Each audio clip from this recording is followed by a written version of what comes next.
They'll never see us.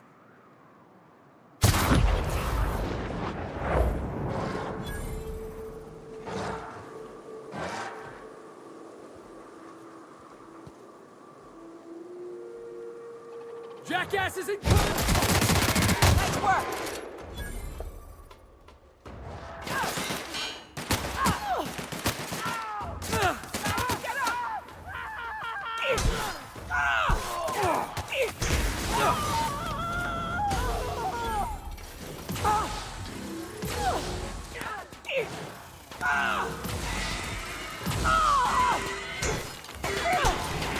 Here we go! Boss, try another weapon!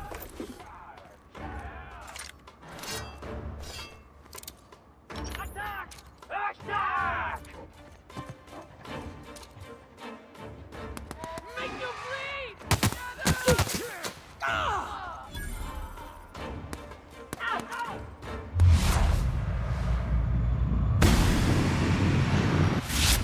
Bit!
Looks like we're doing this!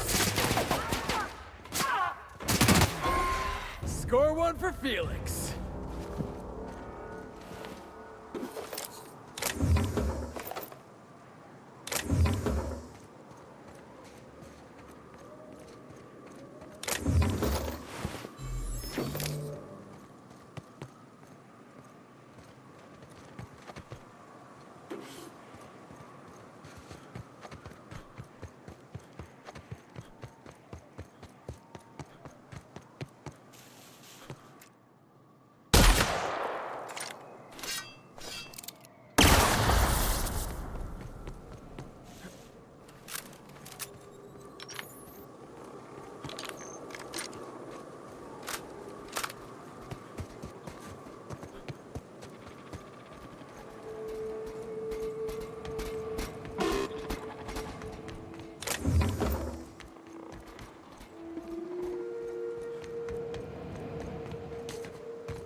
Hiram must have sealed the door.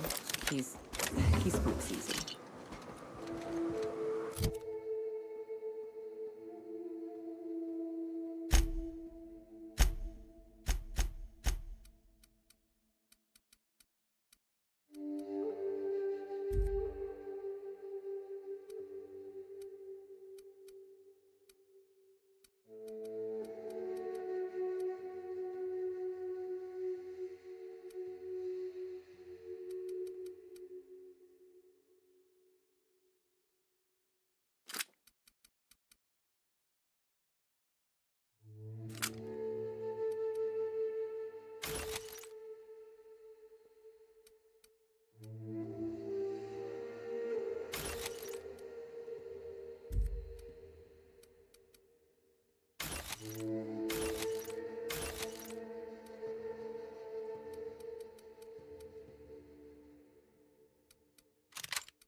not realize this being as you're an outsider, but the Blair...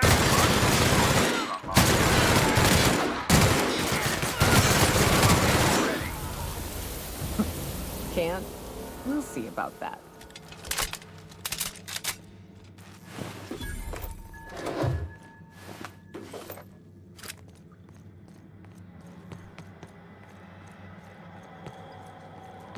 Here's the elevator, but it ain't gonna budge while this place is on lockdown.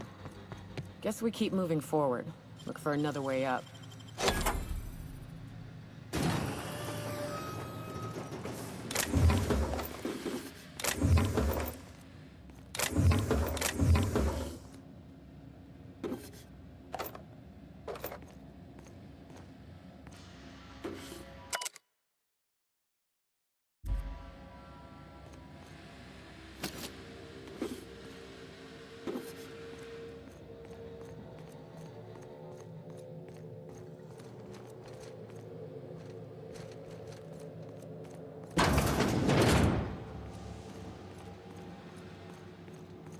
You out there, whoever you are, yes, I can see you. Come here and talk to me, face to intercom.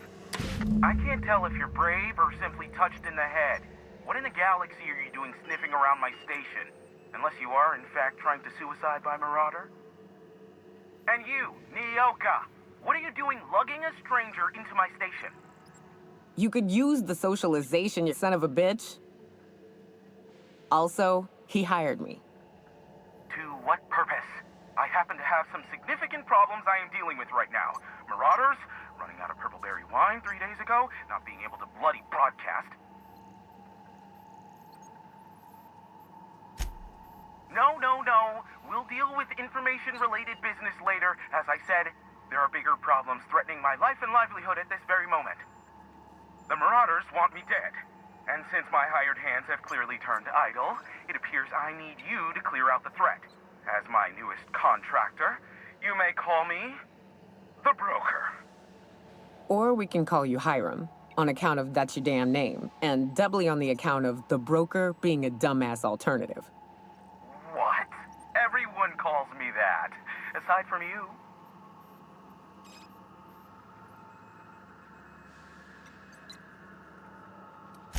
See, Nyoka? I barricaded the broadcast center, but I can only hold out for so long. Clear the Marauders out, and I'll pay you double the going rate. They destroy the transmission equipment, and I'll be out of business. The elevator and doors to the second floor are back online. Hurry before I have to lock them down again. Too many, considering I hired a bunch of no-good mercs to keep them out in the first place. Already, they've caused considerable damage to the station's property. If they take down the broadcast equipment, I'll be out of a job, permanently. Aside from the bits I'll be paying you, you said you wanted something from me, something information-related. I'll give it to you, in person, once I'm safe.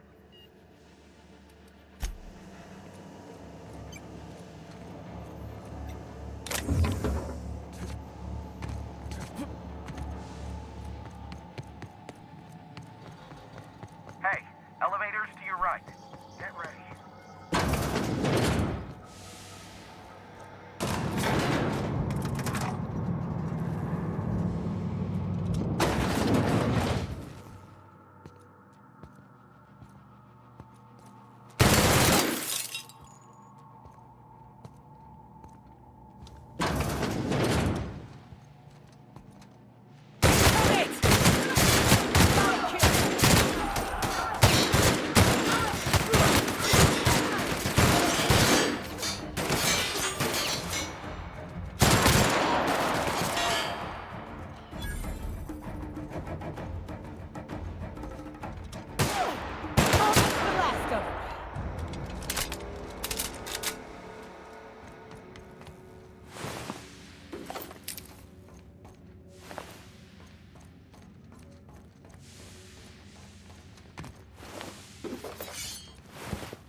last of them, I think.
Marauder free at last. I'll get the door. Do hurry on it. Never thought I'd be ecstatic at having the walls painted in blood, but seeing as it's not mine, I'd say this calls for a celebration. This ought to square our debt. One hefty payment for a highly valued service rendered. But I admit, I do wonder why Nyoka has brought you to me. Allow me to pose my question in another manner. Why, in the nebula, are you here?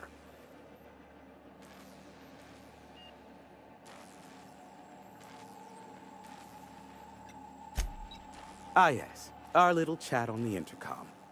You're looking for the premier broker for all of Monarch, which you knew was me, clearly. Phineas must have sent you. He's the only one insane enough to send someone to Monarch to rush me.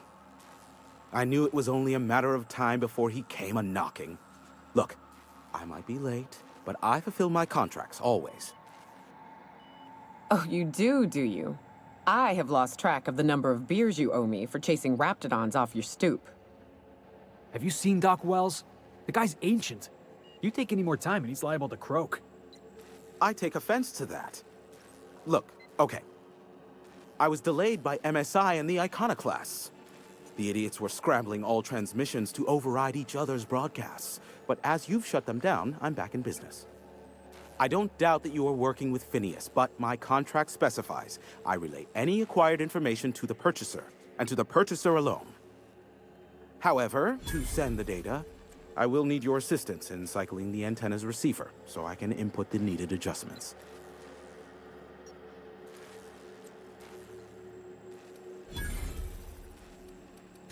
You make it sound so scandalous. Phineas has been in hiding for the past 35 years. He got in touch with Nyoka first, who I use as a physical go-between. The rest is history. Now you hold on. I do not physically go between anyone but that of my choose. Oh, apologies. You meant, right. Yes, I braved the wilderness, so you don't have to. Precisely. I really ought to give you a raise.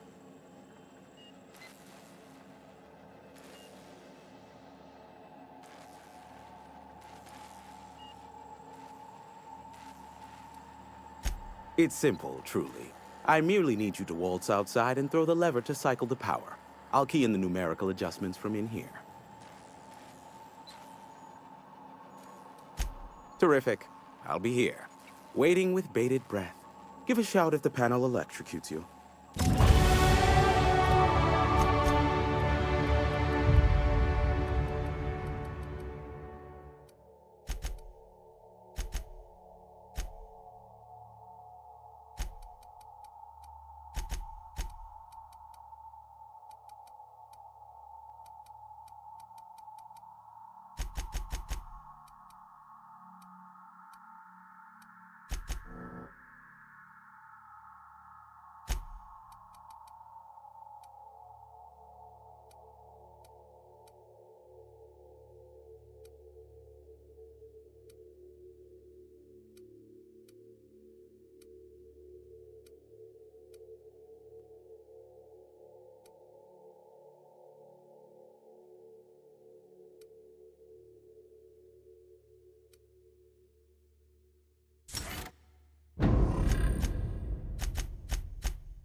Have some information for me?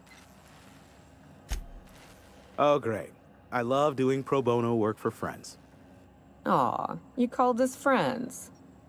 I'd normally entertain your self-aggrandizing delusions, but this time it's important. Important to you is not the same as important to me. Although I do recognize that you may have earned some goodwill during your months laboring for me.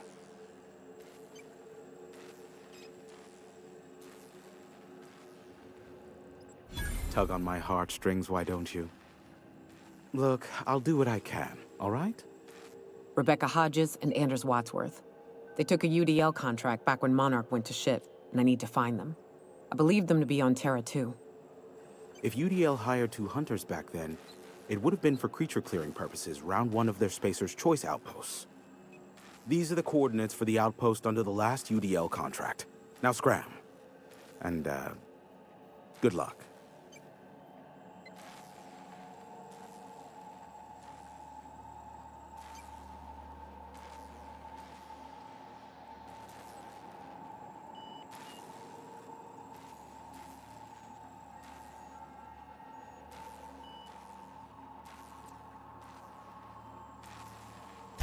Is that a trick question? Because to answer it, you'd need to pay me. Of course, I could offer you a vastly more interesting bit of data instead. Try me. Ask me anything you'd like. I'll even offer it for free. We'll call it an exchange for your help with the broadcasts. Ask me what you will. There are so many members. Do specify. If you try to cite me on this, I will deny, deny, deny. Do you understand? What I am about to reveal is the sort of information that gets a body disappeared. MSI's ownership of Monarch is technically legal, but it would give MSI too much power on the board to grant them such status.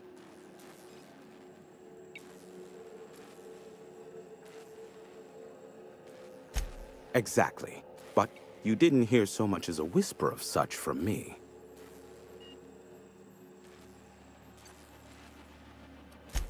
Luckily for you, I am a veritable font of information. They are a curious lot. Insufferable. And short-sighted, too. What else do you wish to know? Sanjar's not actually at fault for his past performance reviews, but he can keep hunting for loopholes to get back on the board for the next century. He'll never be reinstated. Not in his lifetime. For Nebula's sake, even with the loophole I gave him, he's only in charge of MSI because every other exec died during the massacre at Amber Heights. I gave Sanjar and Graham legal information that would allow MSI to own Terra One, once the other corporations had abandoned the planet. The execs had their concerns, but before the matter could be resolved, Pirates raided their homes in the night. Some say Graham suffers from nightmares that leave him sweat-drenched and screaming. I would assume it stems from the friends and family he lost in Amber Heights all those years ago.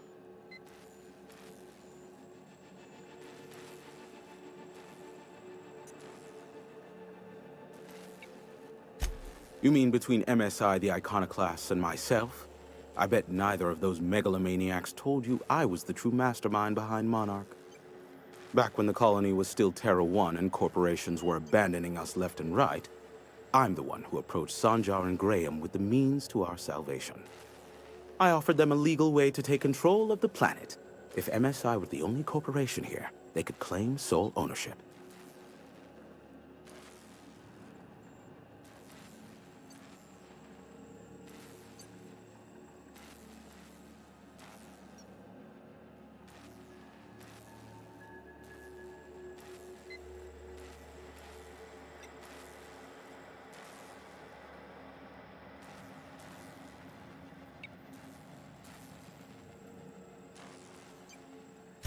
Precisely. The other corporations were fleeing because of the hazard clause declaring Terra 1 uninhabitable. But MSI had lagged behind, giving Sanjar and Graham an opportunity. Take over MSI, stay here while the other corps left, take over the planet. Precisely. Without me, they never would have done more than play Revolution in hushed whispers over scuzzy kale ales in the tavern. Thus, the bargain was struck. They could run MSI while I would operate Devil's Peak Station. Unfortunately, relations have soured over time. Competing ideologies. Graham believes Sanjar has become corrupted by the corporate lifestyle, that he is now similar to the original corporate executives they sought to reform. And Sanjar has learned the hard way that Graham is quite morally gray. Luckily for you, I am a veritable font. Not much, admittedly. I do know this much. There is a sharper side to the good scientist than you'd expect. If allegations are to be believed, the experiments he conducts for the greater good are in fact treasonous and for self-gain. I am not convinced as to the validity of these allegations, considering the source. But I am also not unconvinced either. Luckily for you, I am a... What? No. Why would I go out of my way to intercept messages from Earth? There's no market for them. No buyer means it's not worth my time. Now, if you wanted me to intercept a certain one, that might be worth it for the right price. How low you seemingly regard my trade.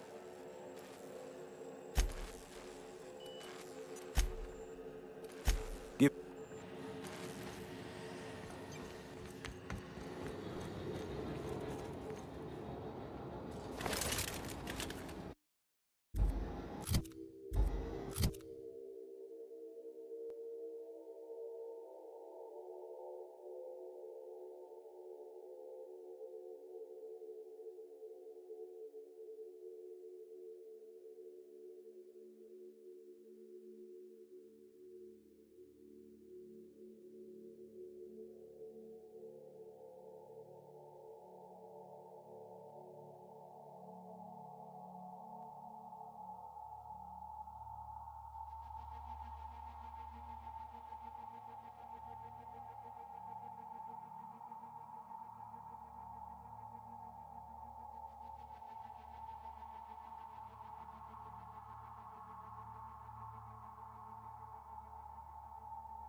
Hell of a job.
Testing 1, 2, check, check.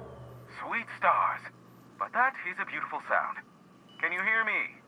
We are a go for broadcast. Oh, and I also dispatched Phineas his data. Impatient prick. Worse, I'm now indebted to him for it. Now I'll kindly thank you to get out of my tower. There's no need to assert your dominance. I doubt I could make you do anything you don't wish to. Look, I am well aware that at times I may have the tiniest iota of a prickly exterior, but I must admit I have grown rather fond of you. As Nyoka can attest, I do not form attachments with many. Do take care. Why, he told us to leave without flinging insults at our persons. He really does like you, Captain. What in the void-blasted hell is that?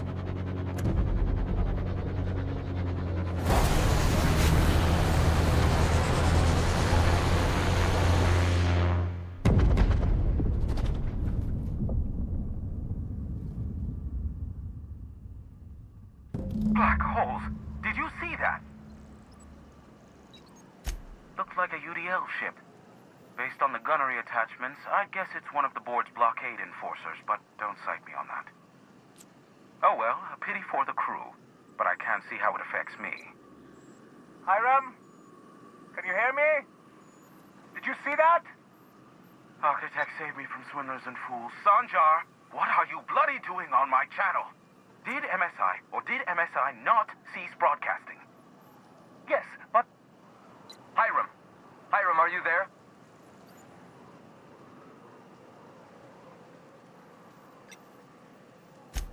Ah, the good captain. The truth brings us together once more. Our salvation has come crashing through the stratosphere. We need only collect its weapons. Are you mad?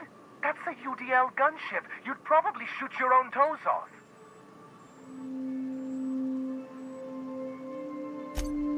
Ah, I see you learned nothing while dealing with these buffoons. We could use the gunship's armaments to defend Stellar Bay, but we need its targeting module. Our message is so close to breaking free of this planet and spreading to the stars. Help us secure that module and we will save our colony. Listen, I don't care a single whit what you do so long as you leave me out of it. Which means, get off my void damn channel. I am more than finished with you lot.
Everyone all right?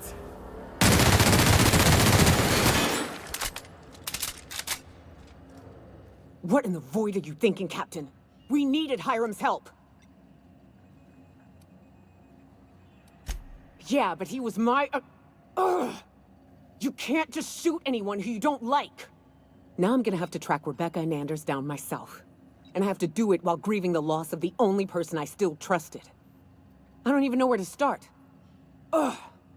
If I find anything, I'll let you know. Don't get your hopes up.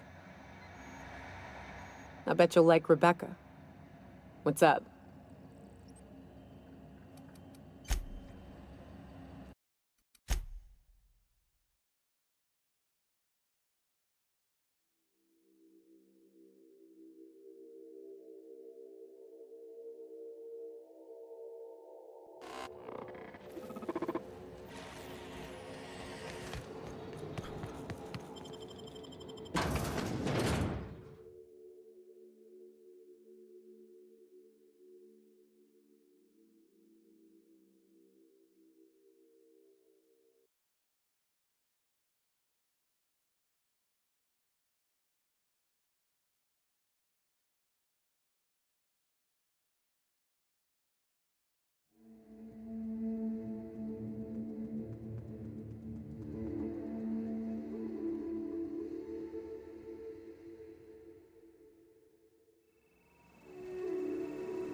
Only good marauder is a dead or dying one.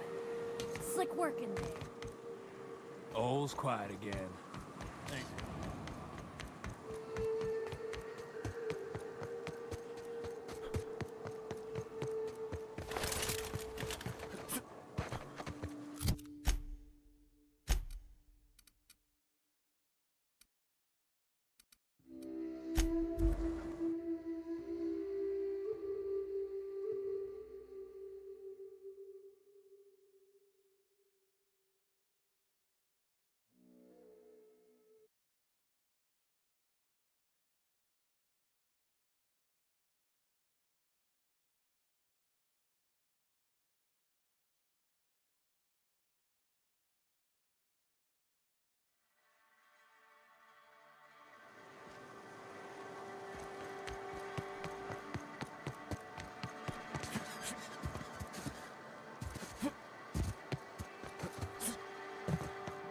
You seen Arthur today?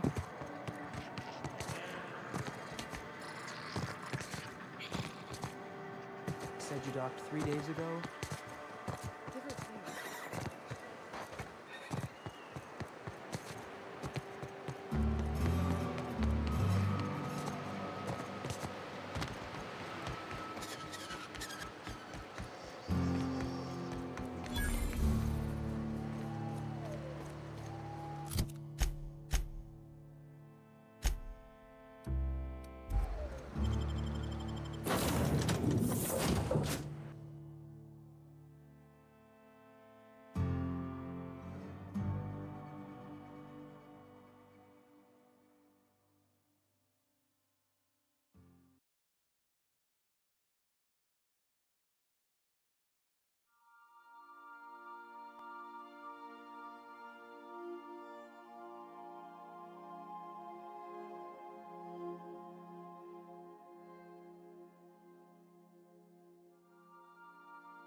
A reminder to all crew members, there is only one toilet on the ship.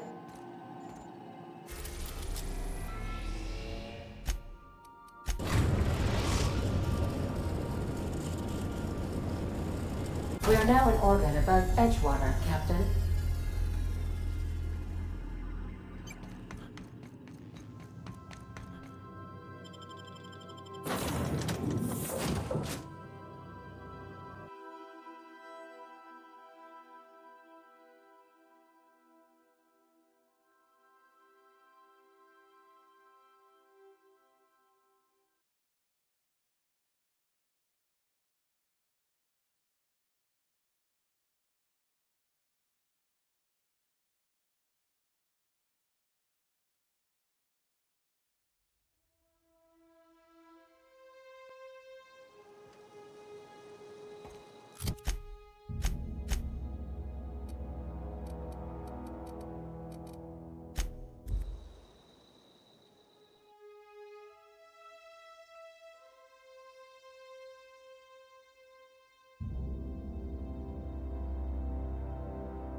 I'd wager this is the outpost.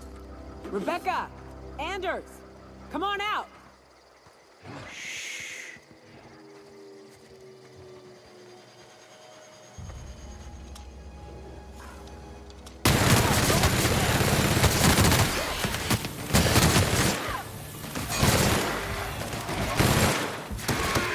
That's the last of them.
Hey, take a gander.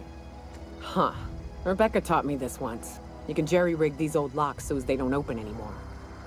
But we've only ever done that if we're in a real bind. Here, I'll fix it. Oh no. Oh no.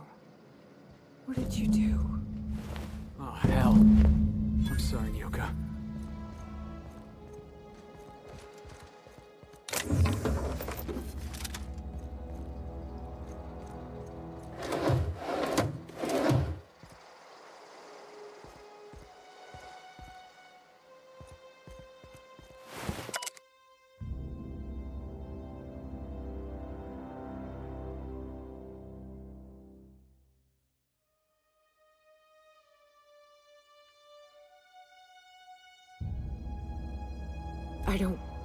They were...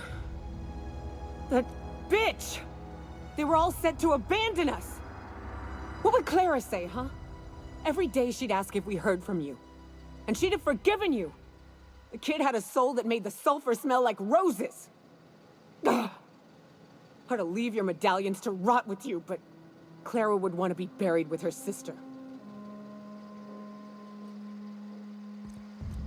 At least I know. Ought to have learned by now that getting one's hopes up tends to open them to being dashed across the stars. I hate to say this, but Clara died thinking her sister was still fighting to get back home. I'm glad. If she were still alive now, it'd break her to know the truth.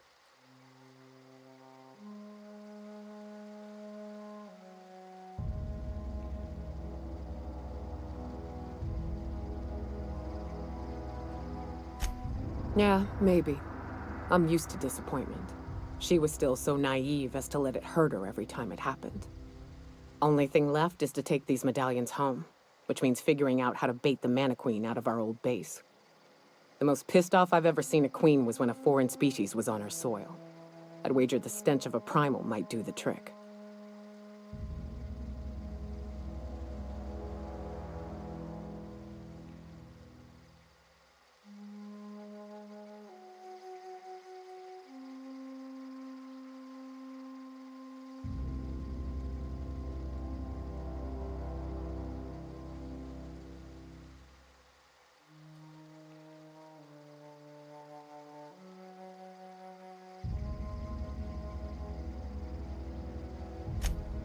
That'd be boring.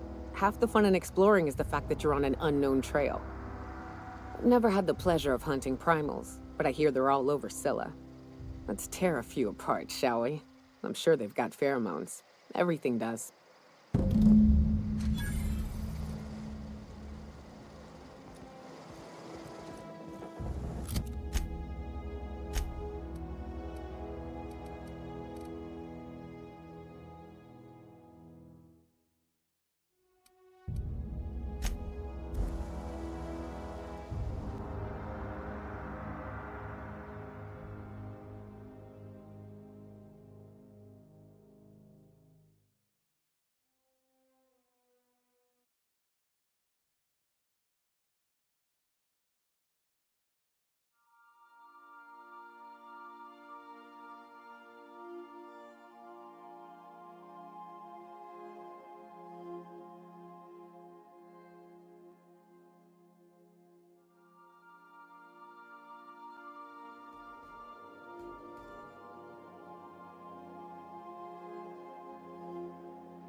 I believe I hear Felix and Parvati discussing the latest Aetherwave serial.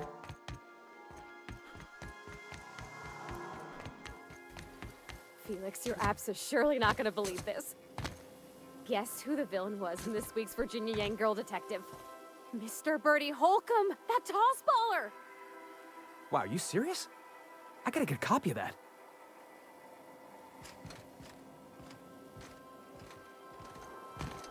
Don't mind the mess.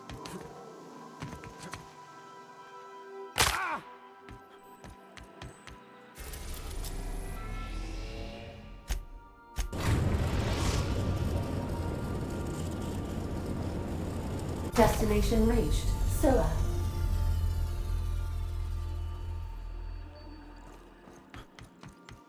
Hey, boss, I've been thinking. Hey, boss, got a hypothetical for you? You got a friend, see? Somebody you knew when you were growing up. You were close. Then, one day, they up and vanished. 5 years go by, they send you a message out of the aether. What's going through your head?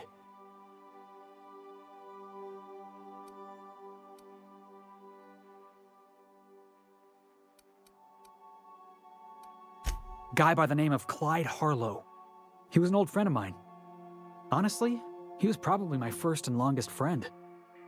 I just heard from him. Says he wants to talk to me. Says it's urgent.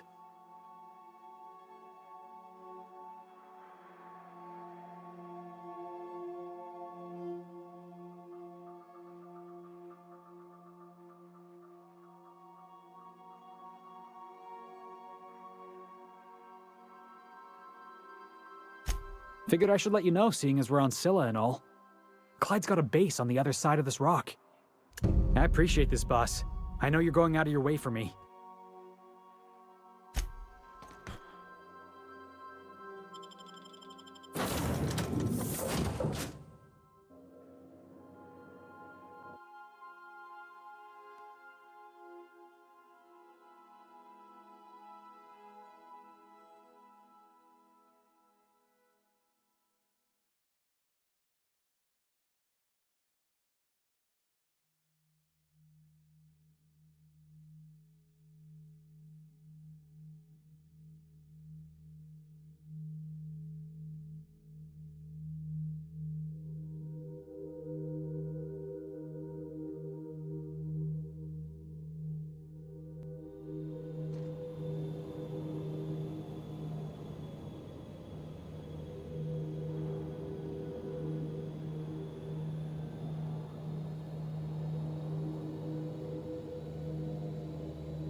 Sweeping. Heads up!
That queen ain't gonna go down easy.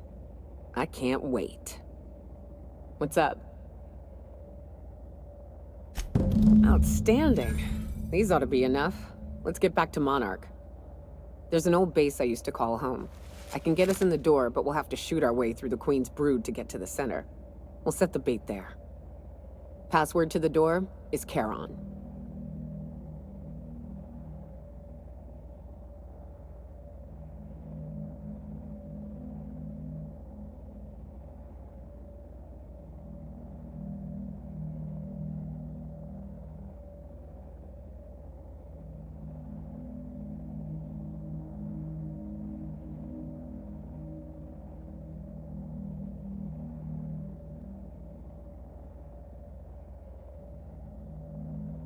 Hayes' idea. Clara, Hayes, Anders, Rebecca, Opal, Nyoka. Charon. He said it was some old myth. Something about death and all the things we killed. Rest of us just thought it sounded cool, so here we are.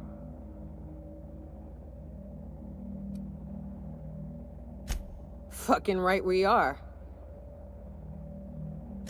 It's an old cave system we tried to turn into an encampment. You'll see when we get there.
Captain, if you're looking for crew members Ellie or Felix, they're sharing a drink up.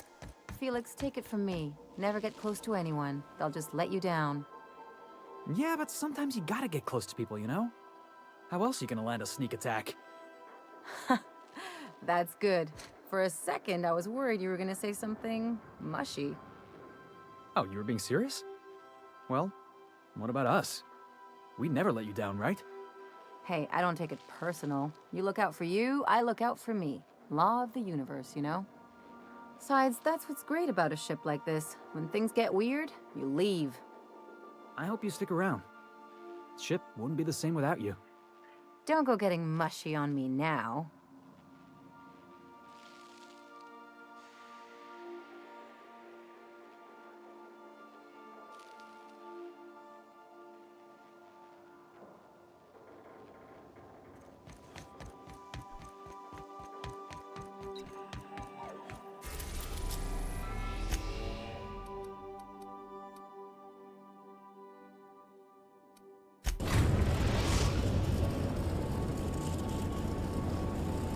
We're now in orbit above Fallbrook, Captain.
Whew.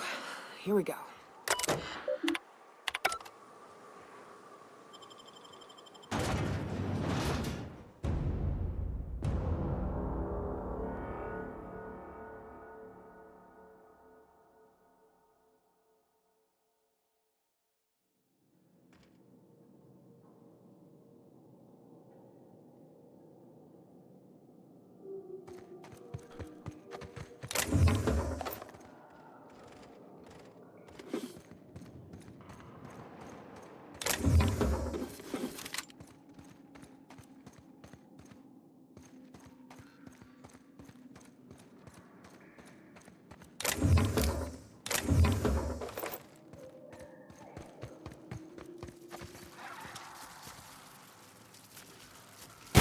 Useless!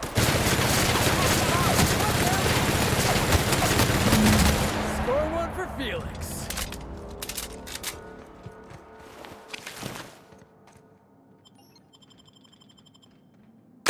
Well, this is the spot.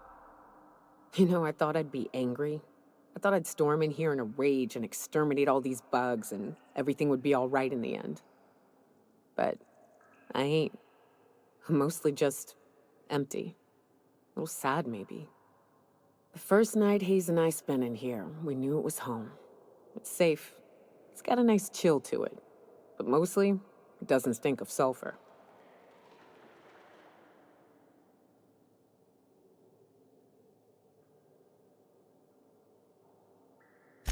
Monarch folks often joke about it. Not because of the smell or the grittiness it leaves in your throat. Not because of the headaches or the coughing. It's because there's no escaping it. It's life here, and there ain't anything you can do about it. But here, somehow the sulfur never made it. The nights we spent in here felt like vacations. So we started building. We hauled in steel, hired sublight folk to help. That's how we met Anders and Opal. They stuck around after our contract was up. Opal liked camping. Anders liked chasing her tail. 4 of us for a while, scraping together what bits we could to build our home. Then came Rebecca, a sawbones out of the Cascadia survivors, who took a kindness to Hayes. And Clara, her little sister. I'll admit I wasn't keen on taking her on at first, but for a teenager, she was surprisingly capable.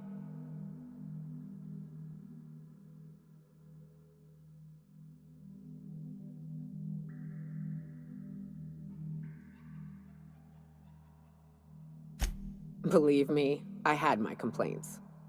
She had a head for numbers, helped us trade hides for food and materials, negotiated contracts. Turned out to be mighty useful.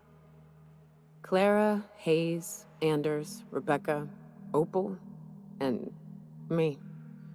6 folks, 1 name, 1 family. Charon. Despite Monarch trying to kill us day in and day out, we managed to belong.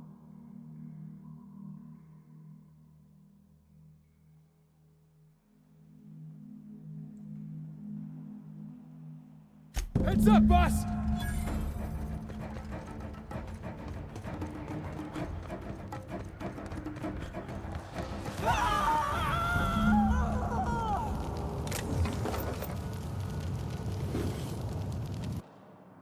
What's up?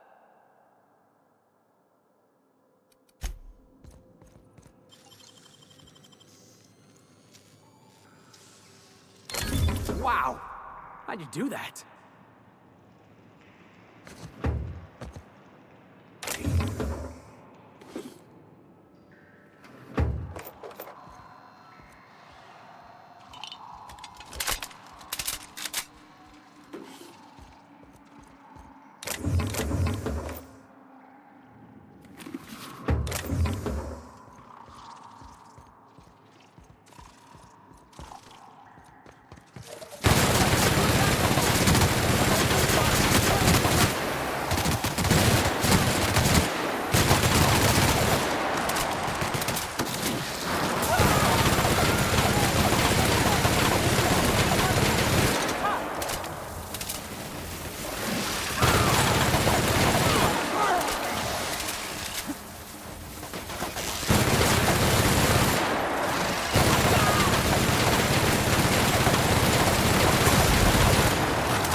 wish these were more auspicious circumstances, but at least we're all here. This bringing them together, burying them. This is the kind of thing Hayes would have done. That makes it stupid. By all accounts, we should have left well enough alone, but that also makes it right. Captain, thank you.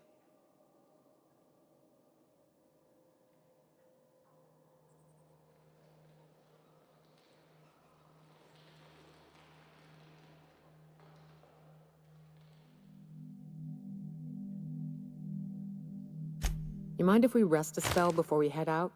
I'd like to bury Opal and Clara proper before I lay everyone's medallions to rest.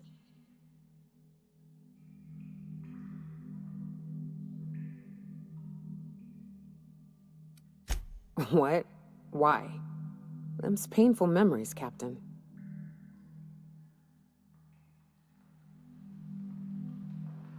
Huh. That ain't a bad point. All right, Captain. Thanks.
You gotta show me how you did that.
Captain, Felix and the Vicar are arguing again.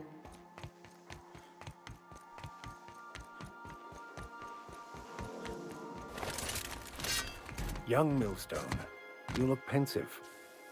I don't know what that means, but I've been thinking. It ain't easy carrying a torch for the Rangers. I understand.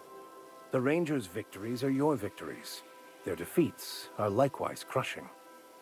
You serious? Wow, Max. Never expected you to understand. This may come as a surprise to you, Felix, but I understand what it is to be a fan. That's so. You know something? Maybe I was wrong about you. To be a fan is to live vicariously through another. You feel you are one with the Rangers. You ain't been the same ever since your drug swing, Max.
Hey, you.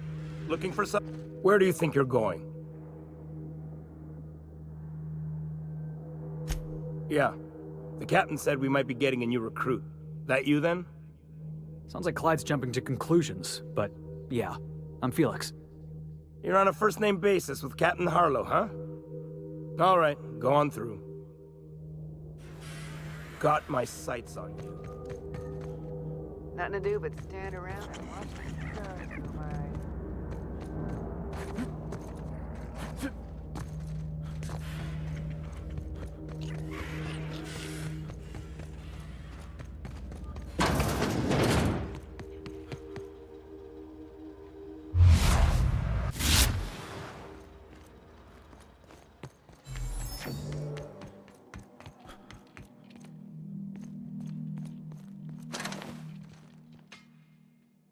Well, hey there, Hullhead.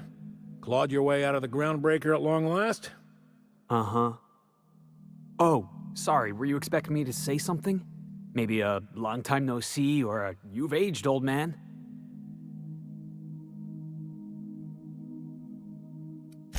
I thought you were dead. Or throwing yourself against the walls of some re-education center. It's been 5 years, Clyde. The best thing you can say is, hey there, Hullhead? No, Felix. The best thing I can say to you is yet to come. Also, I'd like to have a word with your captain.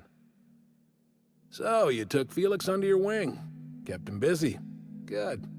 Kid always needed a place to belong. I don't know what you're trying to say, but he's earned his keep with us. Hear that, Clyde? I've been making something out of myself. So long as you haven't been making a fool of yourself. I'm sure Felix has no end of stories to tell of your exploits together. I look forward to catching up with the boy.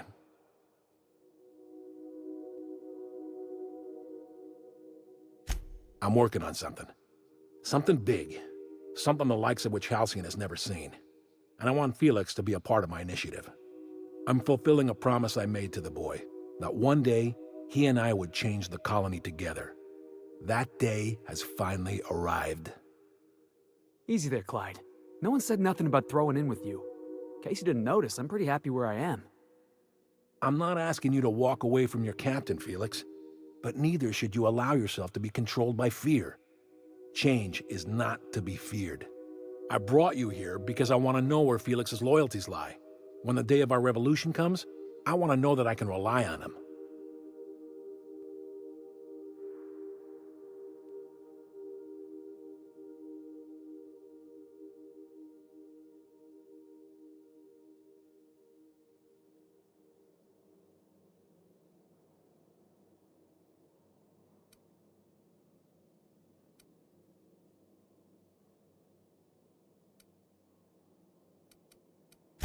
That you feel insulted is a testament to your affection for the boy.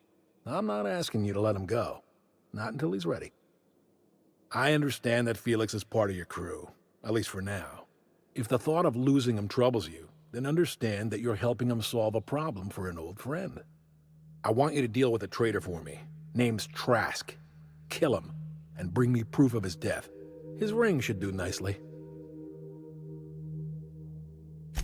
Ratted us out to the board. He's been an informant. Has been for years. When he realized I was onto him, he and his little cadre mutinied. Killed 5 of my own and tucked tail. I don't know where he's hiding, but his wife might. Rosanna. Lives on the Groundbreaker last I checked. Rosanna knows my crew by name and face, but you're a stranger to her. She'll talk to you. You think so? Maybe we should have a word with Trask. Get his side of the story first. You'd be wasting your breath bandying words with that traitor. But if it makes you feel better, by all means. Remember, I want proof. Bring me his ring.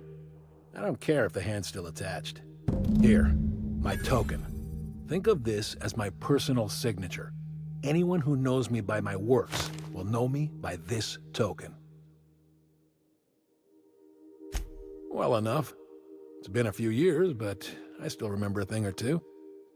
You had a chip on your shoulder. You'd argue over anything, and you'd never back down. What do you mean, had? And for the record, you never could admit when you lost an argument. You see what I had to deal with?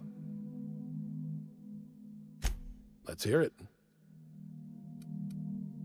A revolution is the work of a lifetime, Captain. I've spent my life preparing for the day of Halcyon's reckoning. Everything you see around you is the result of that preparation. A base of operations, loyal soldiers, freedom from the board's oversight. Hardly. The board is rotting from the inside. Tomorrow, next year, a generation from now, eventually, the board will fall to pieces. Entropy is the natural state of the universe, Captain. All systems inevitably dissolve. When that day comes to Halcyon, we will be ready.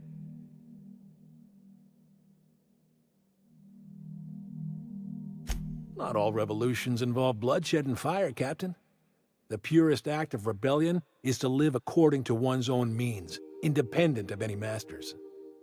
One day, when the board is weak and Halcyon vulnerable, we may claim a piece of this system for ourselves.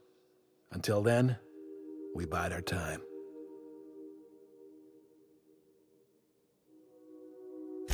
The skies around Scylla are curiously absent of patrol ships.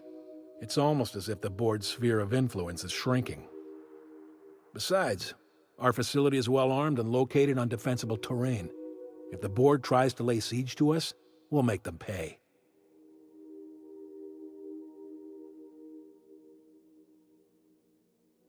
Something on your mind?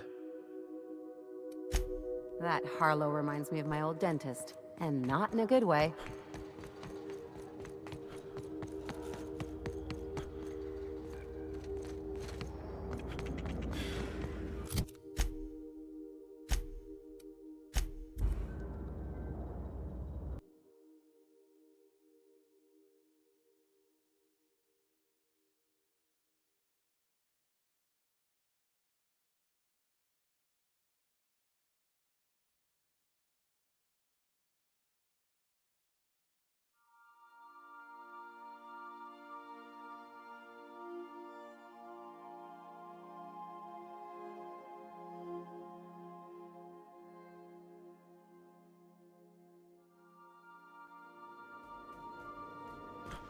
Captain, Felix and the Vicar are arguing again.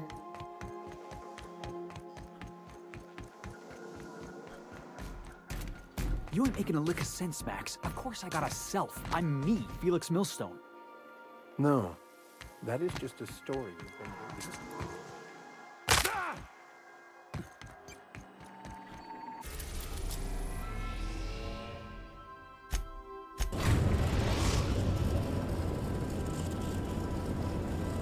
Destination reached. The Groundbreaker.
This is Halcyon News.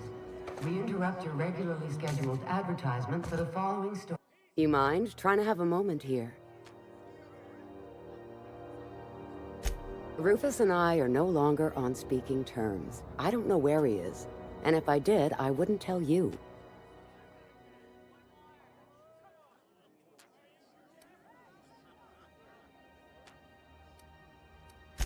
You're telling me you're on a first-name basis with Ms. Tennyson?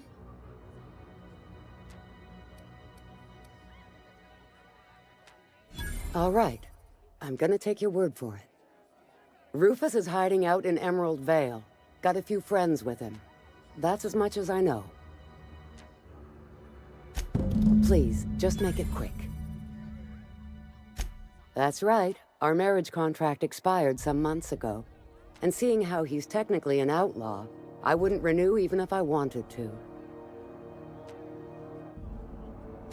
Precious little. He and Rufus worked together on the Groundbreaker some years back before he vanished. A few years later, Rufus gets a message from an old friend. Something about starting a revolution, something about getting rich. Abandoned his work and ran off that very day. He must have been recruiting, gathering up his band of revolutionaries. Word of advice, kid? Anybody carrying on about a revolution just wants to sell you something. I don't know Harlow, never so much as bandied a word with the fellow. You're better off having this discussion with Rufus. Only that Rufus is in a bad way. He came to see me a little ways back. Said he had to go into hiding. Never asked why. He was here to collect his personals, complain about Harlow to me, and say goodbye. In that order. No, and he was particular about that. Said I was better off not getting entangled in his mess. Little late for that, says I. Appreciate it. No offense meant, just been a long day is all.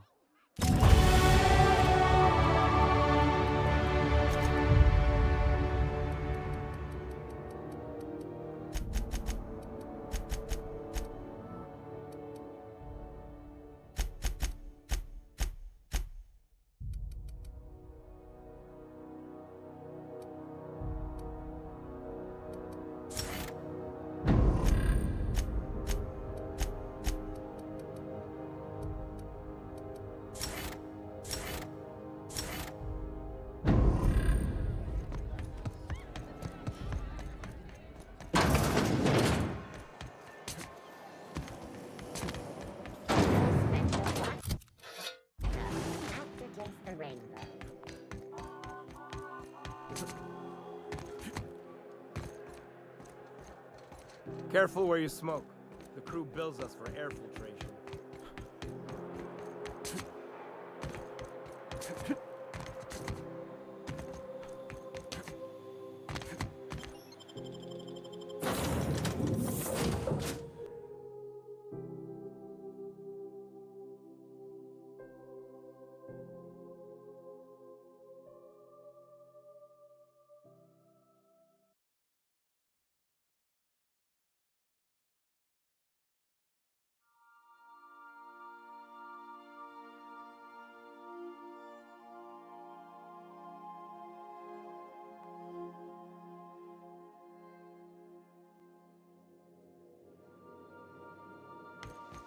If you stop in the engine room, would you ask Parvati to send Sam down to the bridge?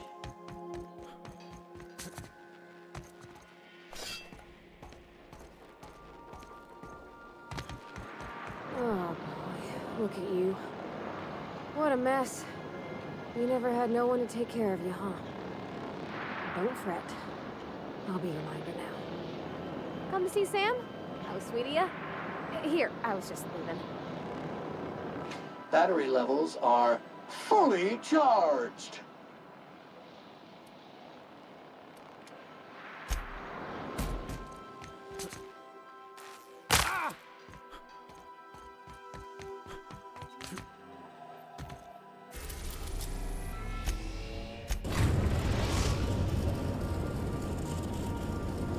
We are now in orbit above Edgewater, Captain.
I don't know what you did to talk some sense into Zoe, but I appreciate.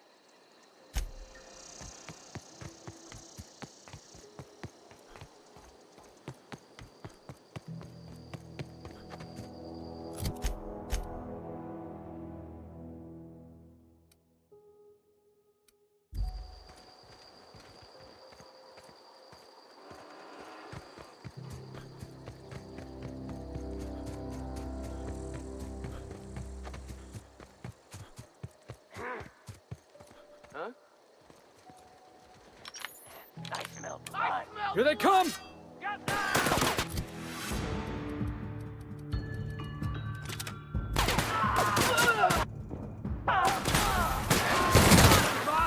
That's the last of him.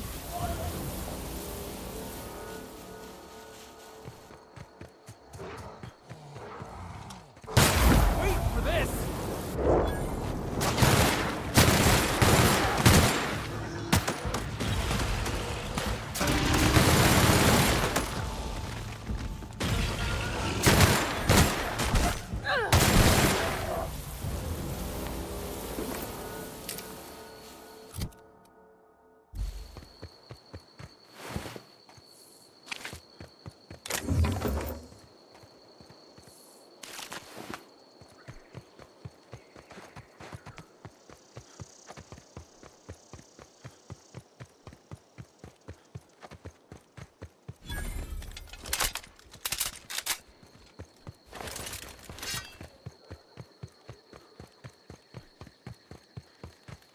Don't bother me.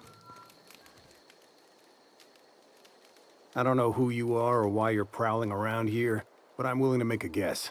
You're one of Harlow's gun hands, ain't you? He sent you after me.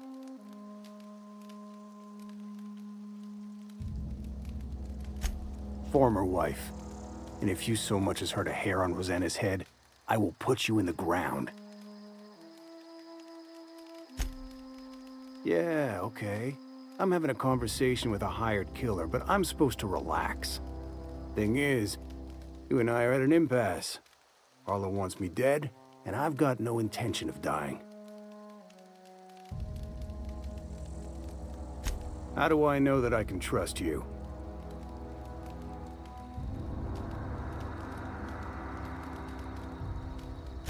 Yeah, guess that's a fair point.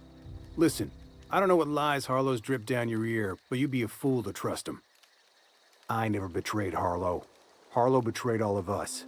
The board's got him in their pocket, been paying him off for years. All that palaver about revolutions? It's a lie. You're a real piece of work, Trask. Not just a turncoat, but a liar, too. Go piss up a rope, kid. I've got nothing to prove to you. That's the whole truth. Harlow's just another bored asset. A two-bit mercenary wearing a dissident's clothes.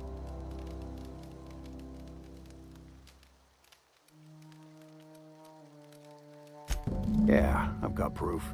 There's always a paper trail when the board's involved. I chanced upon some correspondence between Harlow and his employer. I don't know that it makes a difference. What was I to do with that evidence? Bring it in front of the board? There's no authority in Halcyon willing to take Harlow to task.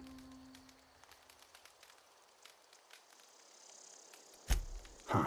You ain't like other board agents I heard about. You got a functioning spine. You want to confront Harlow yourself? Be my guest. I hid my papers before Harlow chased me out. Back in the middle of the base, there's an old vent in a utility corridor. I stashed my evidence in that vent. Because he's for sale, anything the board can buy, the board will buy, and that includes loyalty. Harlow was a charismatic bastard, and he was ruthless. With Harlow in their pocket, the board had an informant, a pirate, a smuggler, and a gang leader all rolled up into one odious excuse for a human being. Sounds like a deal to me. Board-sanctioned piracy. Harlow went after the ships the board wanted destroyed, capturing anybody the board wanted captured. If we captured you, we'd ransom you.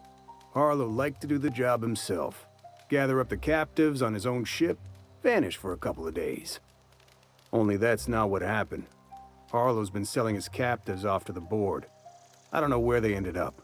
Re-education, Tartarus, maybe worse. Take it you've made up your mind.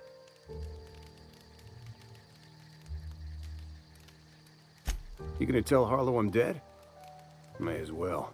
I'm never going back to that life again. Here, take the ring. And for what it's worth, my gratitude.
A reminder to all crew members.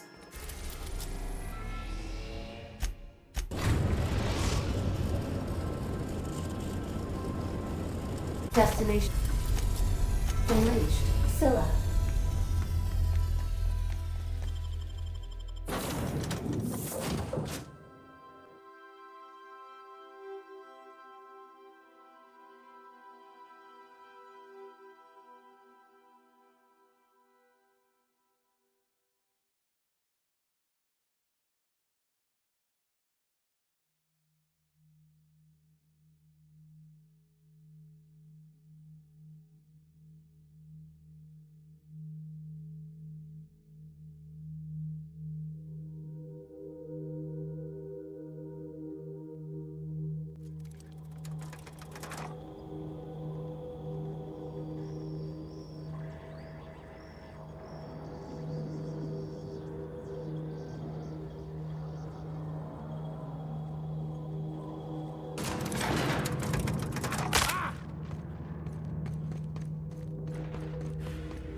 That machine stole my bits.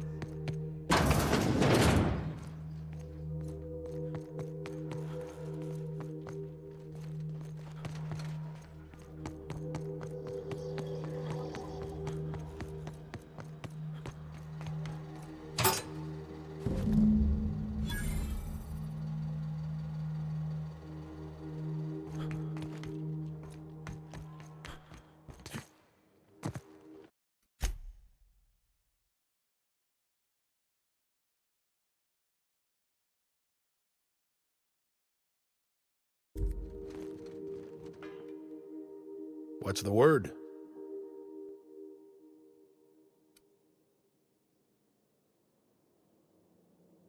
Not surprised. Trask was a dead man trying to negotiate with his own executioner. He'd say anything to preserve his life. That's a damning accusation. Am I right to presume you have some evidence on hand?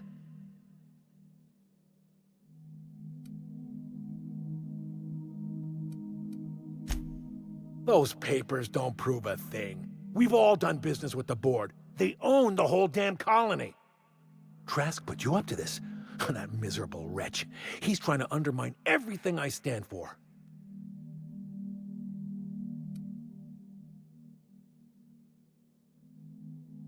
You've got a lot of nerve calling me a liar to my face.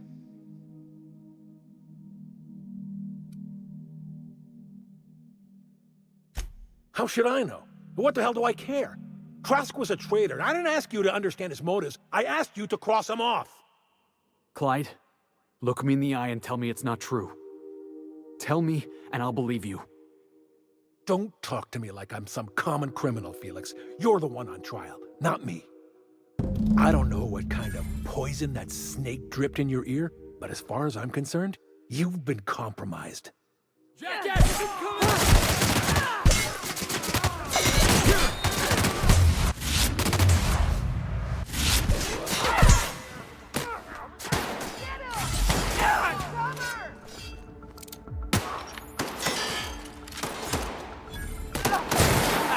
Let's take him down!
This is definitely not how I imagined it'd end.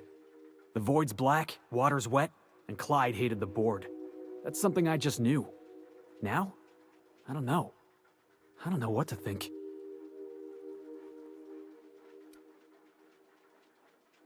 No. I guess you really don't. I've just got a lot on my mind right now. This is a lot to take in. I always looked up to Clyde. The thought that he could be an agent of the board is just abhorrent to me.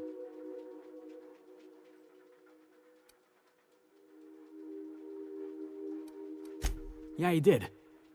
And I'm not sure how I'm gonna get over that.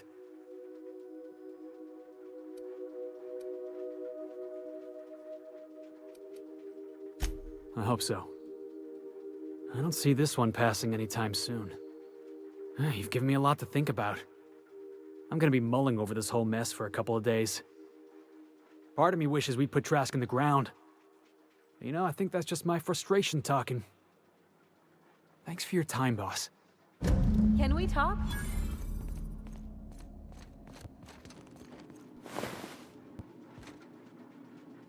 Watch your step on Monarch. It's not just the monsters and sulfur pits you gotta look out for. I admire your grit, but some wounds don't heal. And I say that as someone who's plugged a few severed aortas. Ginger Chops and the Pencil Pusher.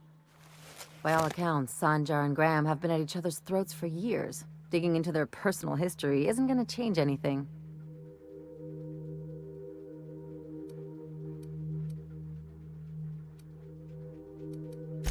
Honestly, stay out of it. We've got our own problems to deal with. I try to save my captain a headache when I can. Usually ends up saving me one too. Hey, I'm the doctor here. That means I'm supposed to be the one nosing into your business. Anyway, I can take a hint. You stay out of mine, and I'll stay out of yours. Anything else? What did I tell you? His down with the man shtick was just an act. No one who yammers that much means half of it. Take a page out of my rule book. Don't trust anyone. Then it's easy. Don't get all mushy on me now. Come on, what did we just learn? People look out for their own interests. It's a fundamental law of nature, same as gravity and conservation of motion.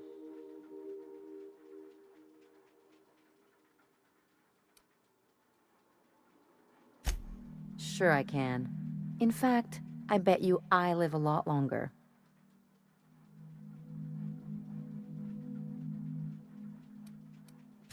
Well, let me know how that works out for you. Anyway, you really expect me to believe you're working for the board out of some high-minded idealism?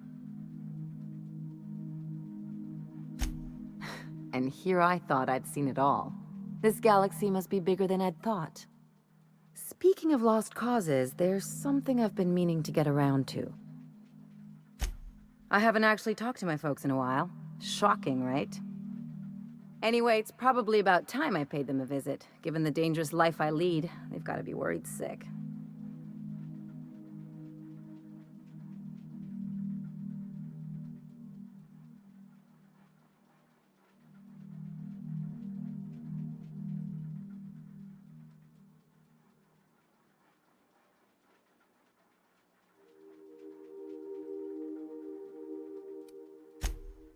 Whoa, let's calm down. I'm not asking for a favor or anything. I'm just suggesting we stop by.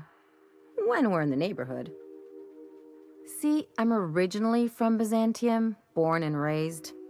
I know that probably comes as a big surprise.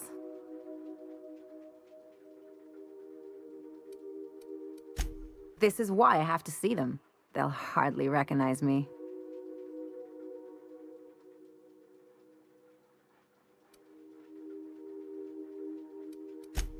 Reconnect is a strong word. And, I was thinking you'd come too. Great! And when we get there, draw out your rough edges a bit. If you've got an outfit you haven't washed in a while, maybe one with some blood stains, wear that one. You're the boss. Anything else?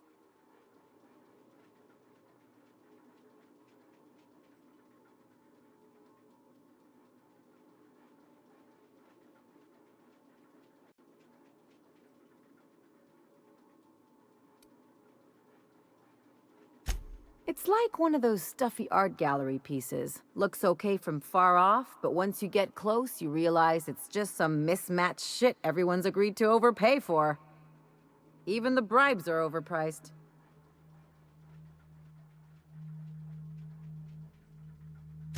The real question is, why didn't I leave sooner?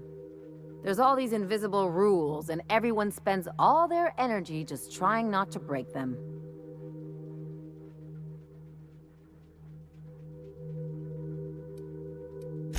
I was a top-tier surgeon, but I could hardly open a pack of gauze without 10 people signing off first.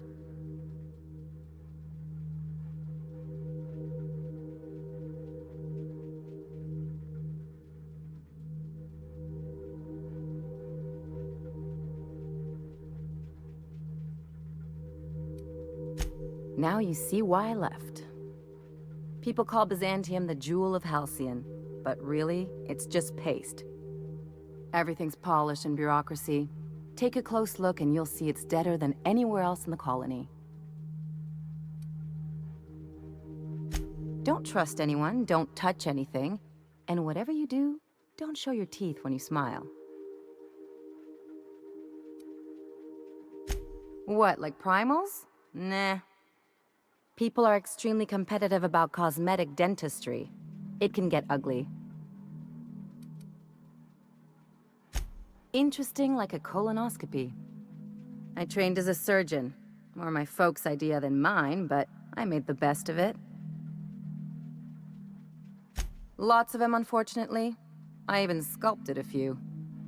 Turns out Byzantines are more concerned with having square shoulders and a good profile than, well, anything else. That's what I've been saying.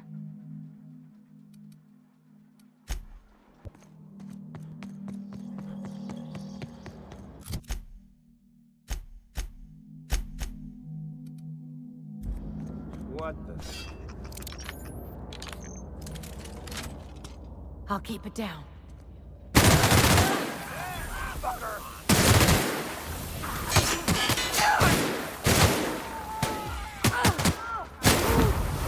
You got it!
Captain, Felix and the Vicar are arguing again.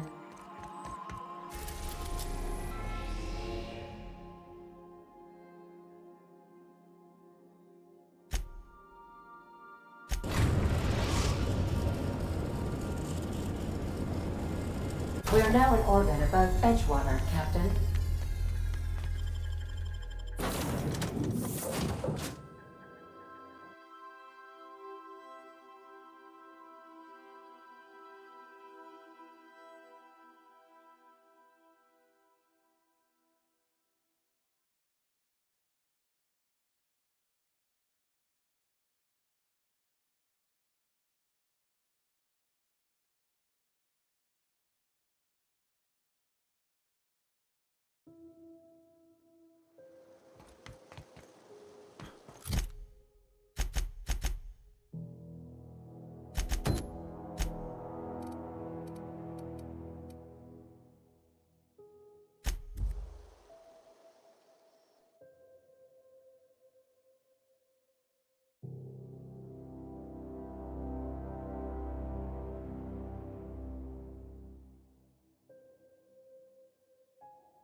what you did to Harlow. Wish I could have been there to watch. Heard what you did to Harlow.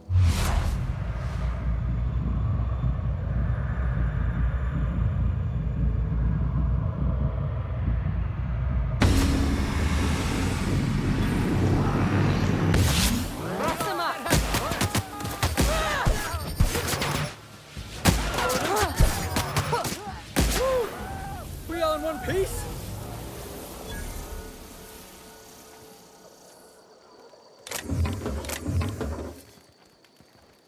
Yeah, boss?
Captain, Felix and the Vicar are arguing again.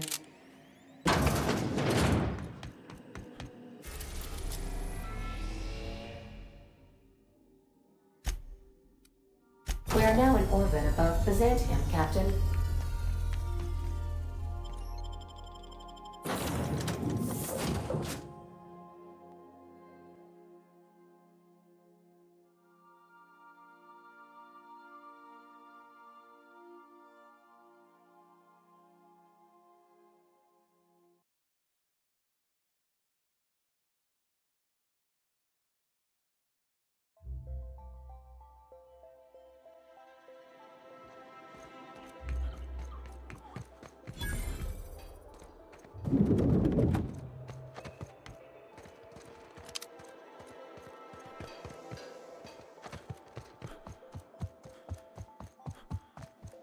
Not so fast.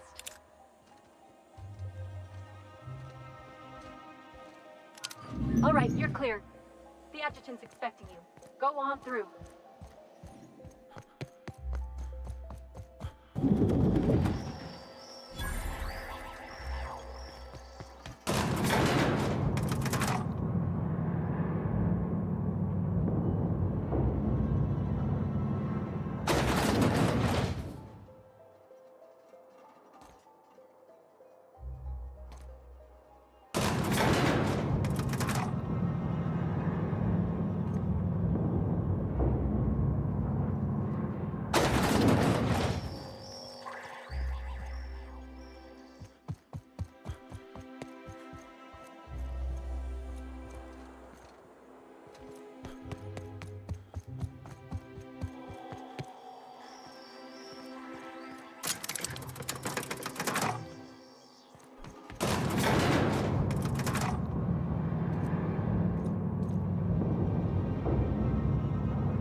Sure, they look fancy, but inside... There's my parents' place. Smell that? Industrial-grade cleaning solvent and desperation. Oh, so it's not me this time. Whew.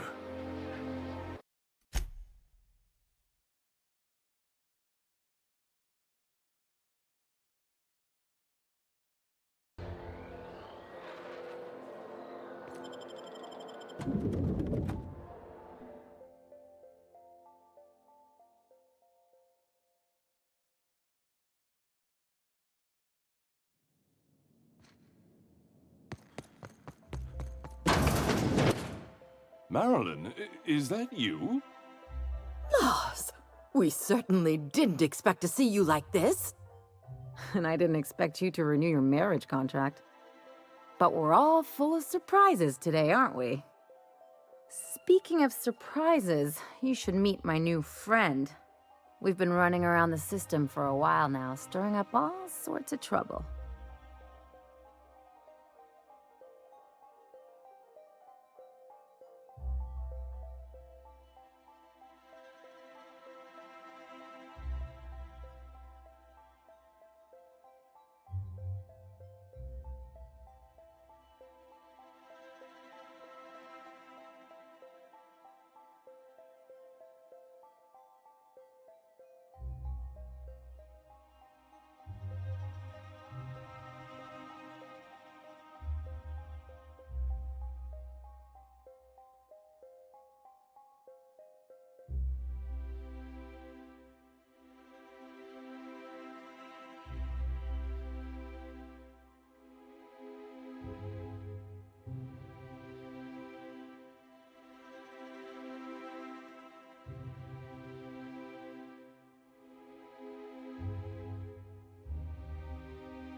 I don't know what to say. He's usually not like this. Come on, you're supposed to help me make an impression. Anyway, you're probably wondering where I've been all this time. Not exactly. The last few years have been a bloody haze. You wouldn't believe the messes we've gotten ourselves into. Right?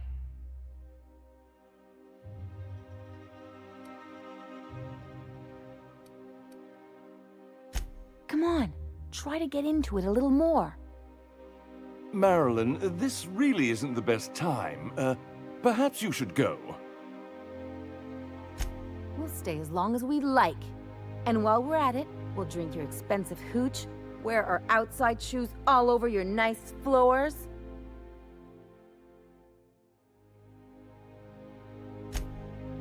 He's right. Since when can you afford authentic Terran marble?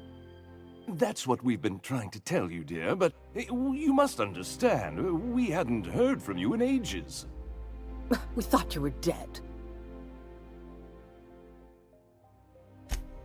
I'm not dead. I just never wanted to talk to you again.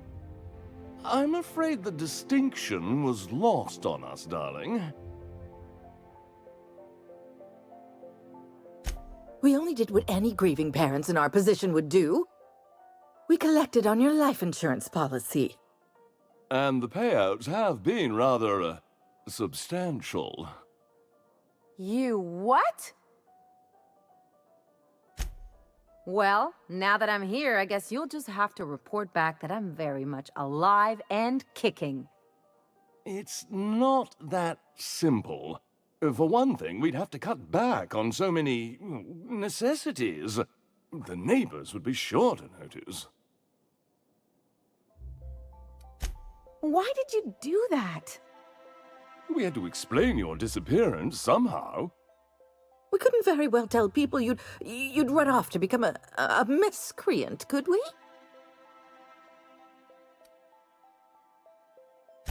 Shh! Someone could hear you. We concocted a story about Celeste Jollycurl designing a pair of 12-inch heels for you. One of a kind, naturally. That led to your tragic death when you tripped and broke your neck. It was quite the story. People were talking about it for weeks. Couldn't you have at least made up a better story? Something with pirates or raptidons? And what are you gonna do now that we're here? Yes, about that. We were just about to ask you to, leave. Quietly, if you don't mind. I'm afraid it would cause quite a stir if the neighbors saw you two stomping about. That's it? You just want us to disappear now? Marilyn, please. Don't cause a scene.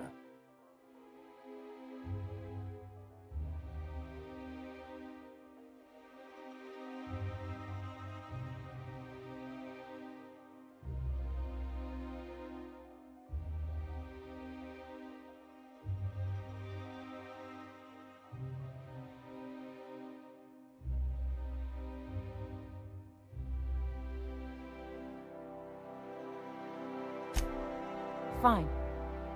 I'm gone. Forever this time.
What in the void did you do?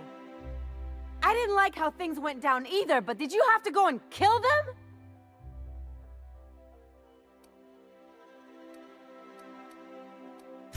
Me being mad doesn't mean I wanted you to murder them. You're on your own now. Consider my debt to you forgotten and canceled.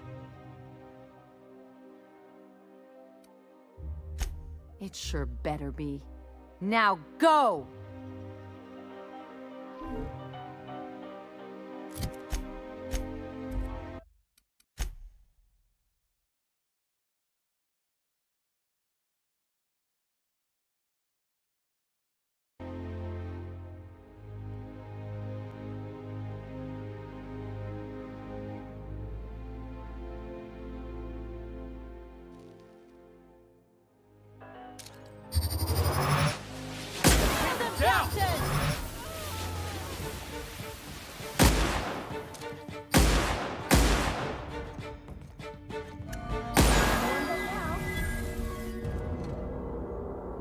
What in the... I didn't like... I guess I did too, when I joined up with you. You're on your own now. Consider my... Don't let the door clip you on the way out.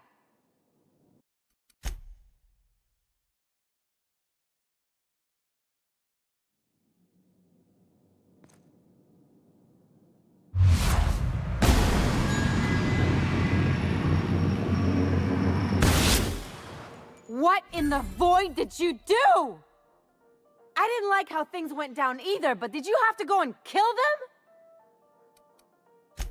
That wasn't a problem before it meant killing my folks in their own home. You're on your own now.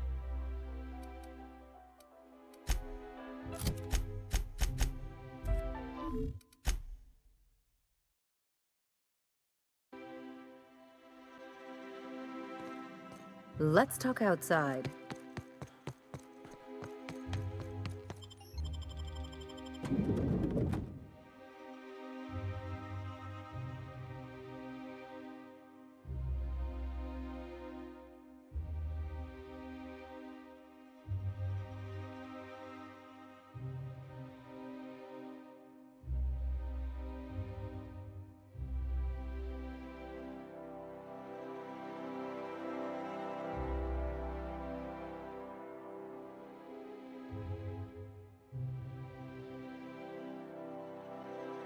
Captain, got a minute?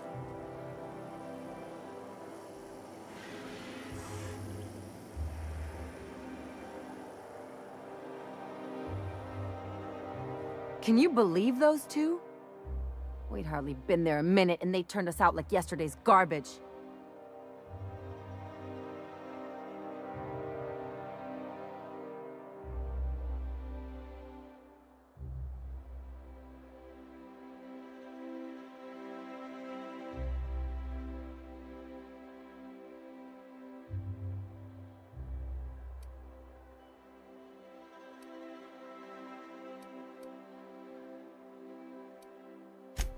I thought they'd be scandalized. They'd both be sitting there watching one of their vapid aetherwave dramas, and then we'd walk in. Mother would drop her mock apple cider, and the glass would shatter all over their overpriced marble. Father would tear off his glasses and blink open-mouthed.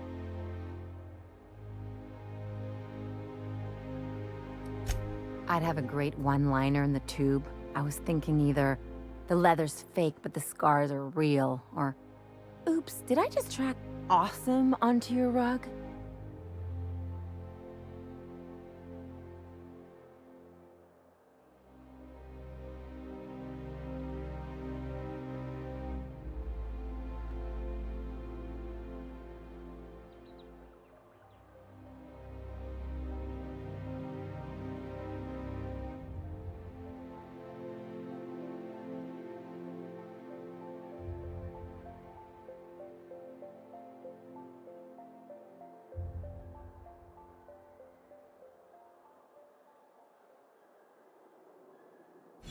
Yeah, I'm gonna use that one day. Now, getting back to my story. Father would throw his hands up, because this would be just like me, to come back and make a big scene. Then, Mother would do the old, "You had us worried sick." Her eyes would be red, and she'd have her fist in front of her mouth to stifle a sob.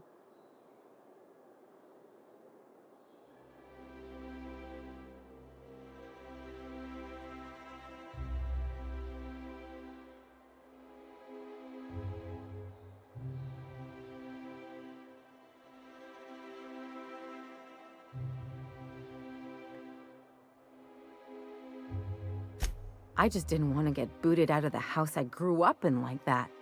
It's embarrassing, you know. And I've got a reputation to maintain.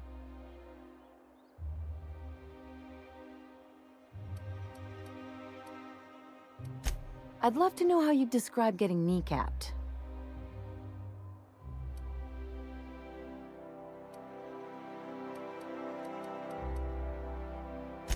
Uh-oh, it looks like we're in for a big talk.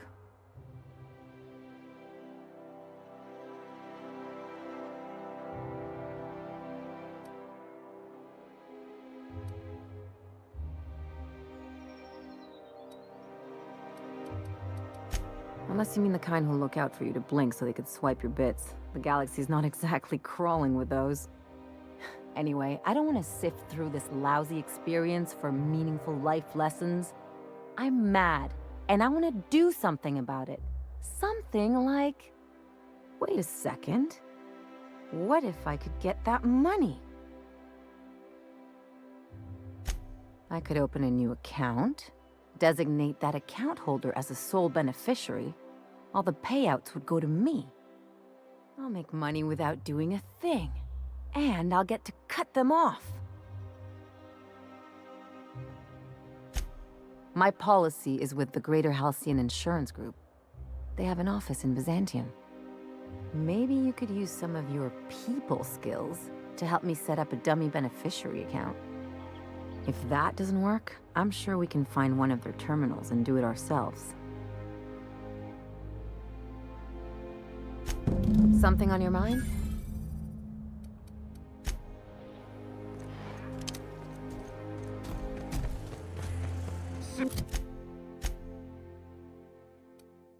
Citizens, today marks a monumentous occasion in the course of Halcyon history.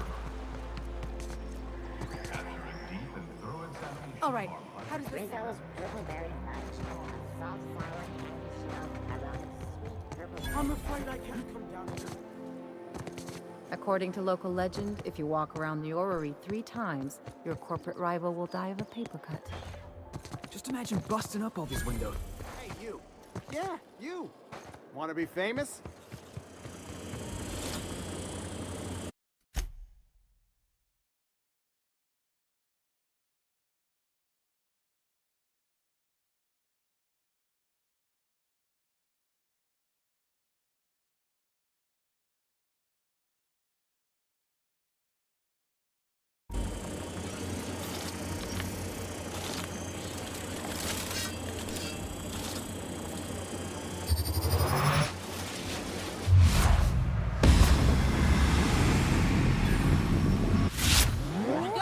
Nobody messes with you, boss!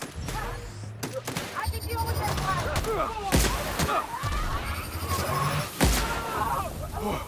That's the last of him!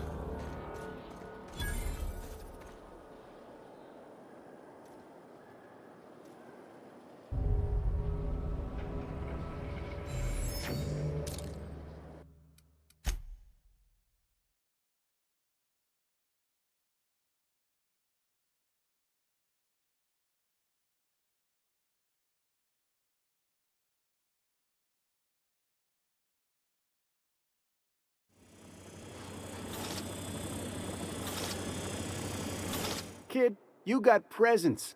Natural magnetism. Know what I mean?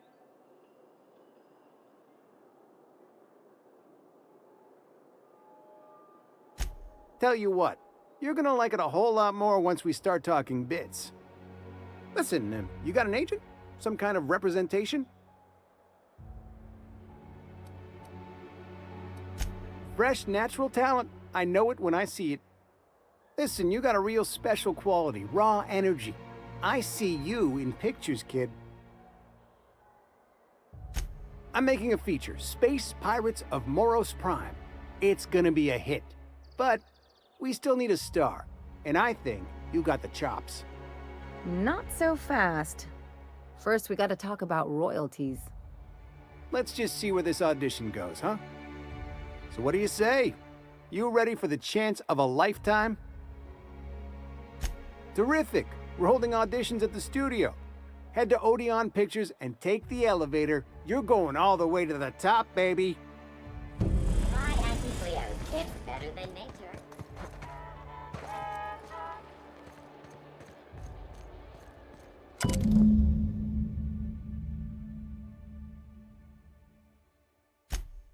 I guess we're going to Fallbrook.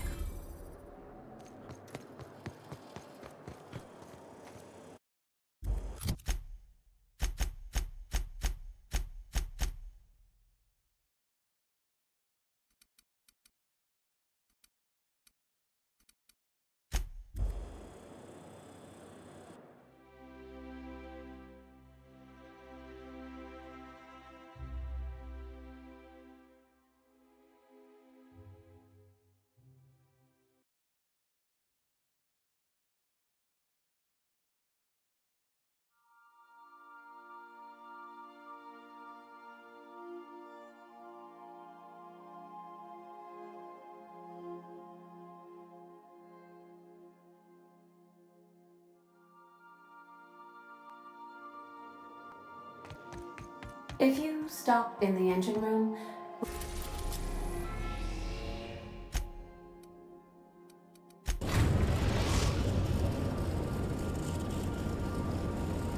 we're now in orbit above Fallbrook, Captain. Good luck, Captain.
This looks like the place.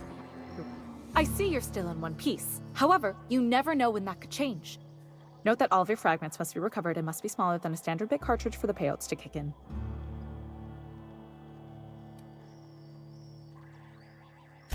I remember that one. That's the young socialite who broke her neck, right? Of course, no one remembers me for the marauders I've killed or the bits I've stolen.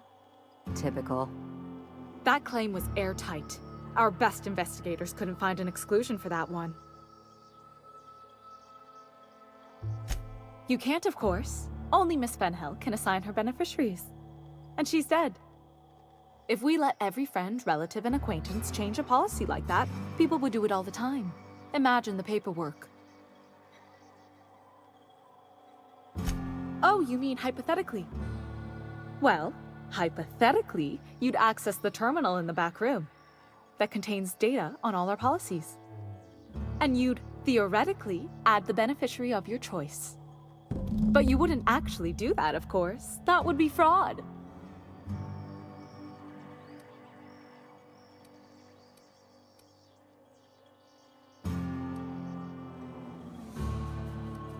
Please, my policy only covers paper cuts and wrist strain. Very well, I'll do it. But then you've got to go. Confrontations like this will raise my premiums. I'll need the name of the new beneficiary. Ellie Fenhill? If you say so. The payouts will flow exclusively into the new account at the start of the month. I hope Ms. Fenhill enjoys her newfound prosperity.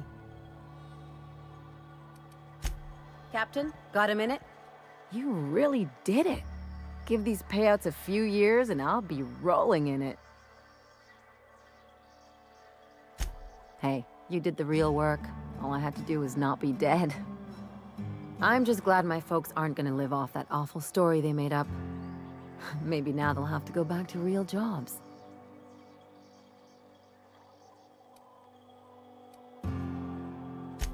Yeah. The funny thing about getting what you want is then you gotta figure out what to do with it. I've never been much of a planner. Makes my eyeballs itch. If only you could have been my chief surgeon back in the day. Anyway, enough of that. You did a job for me, so here's your fee.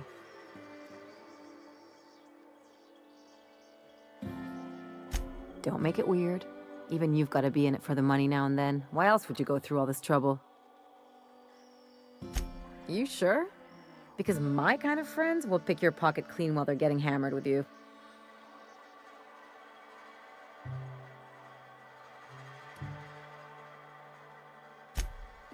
don't have to get all mushy about it. Still, maybe you've got a point. Maybe it's good to watch someone's back now and then so that one day they watch yours. So, you just keep the money. One of us has to look out for your interests. It's nothing personal. It's just the closest thing I've got to a code. Anyway, enough of the touchy-feelies, huh? Something on your mind?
Not today, Sam. I am not in the mood.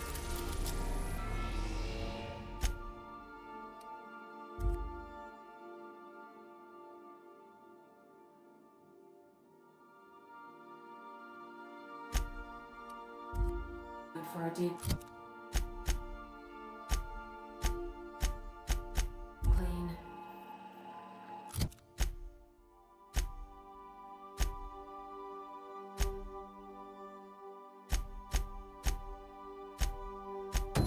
Oh, all right. Some culprit who...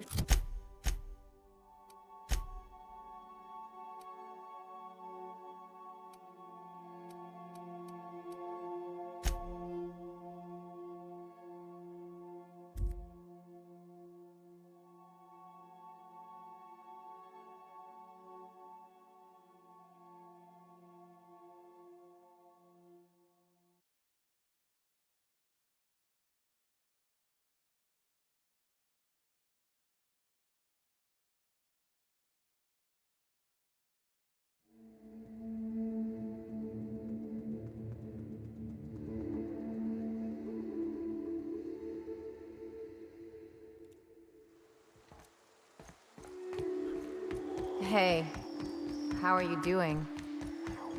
I don't know, Ellie. Clyde was the one friend I had since I was a kid. I don't think I'm getting over this anytime soon. Better him than you, right? Yeah, I tried telling myself that already. Didn't work then, ain't working now. Thanks, though.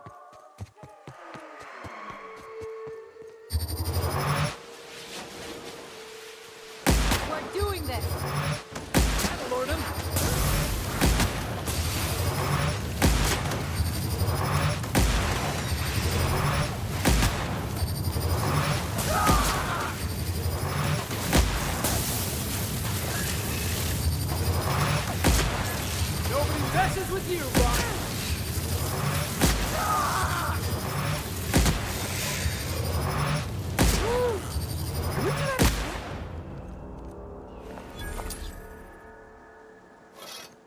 Getting my target practice in today.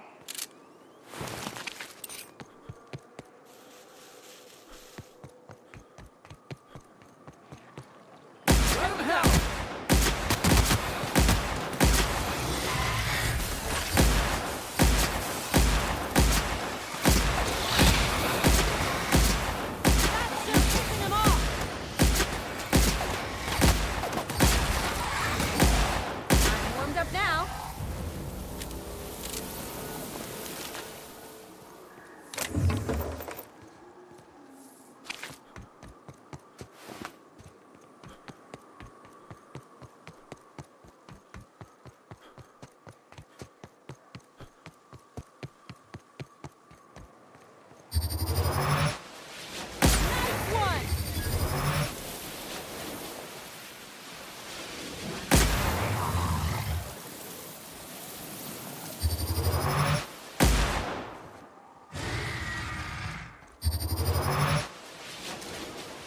We're doing this!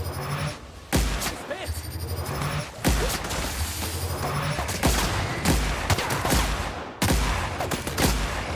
That does it. Time for a drink?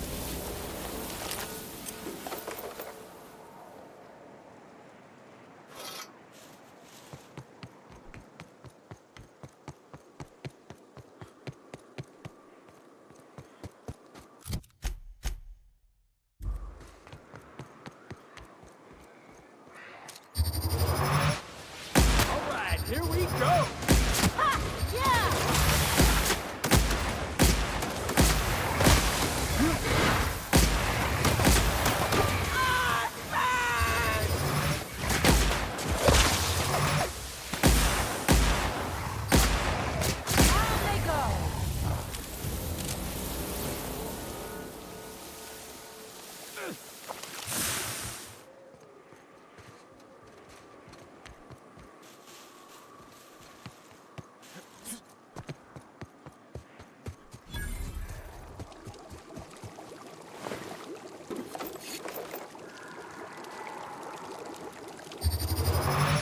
They're in my sight.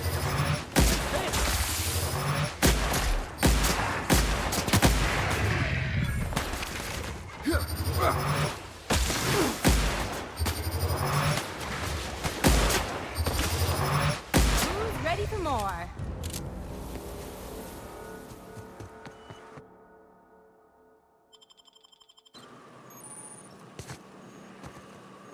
You go on ahead. I'll just wait out here. Me too. You know corpses shit themselves, right? Enjoy the smell.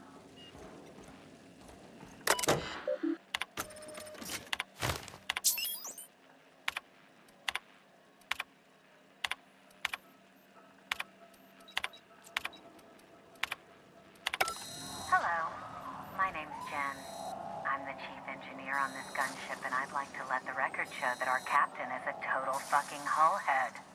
I told him again and again that without fixing our regulators, spinning up the engines are going to blow through our coils and we'll go flying off in a completely random direction. Well, here we are. Thinking we'll hit soil in about 30 seconds. This is your chief engineer signing off for what is probably the last time. It's a shame you can't see this middle finger I'm holding up, because I'm doing it as hard as I can.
Captain, if you're looking for crew members Ellie or...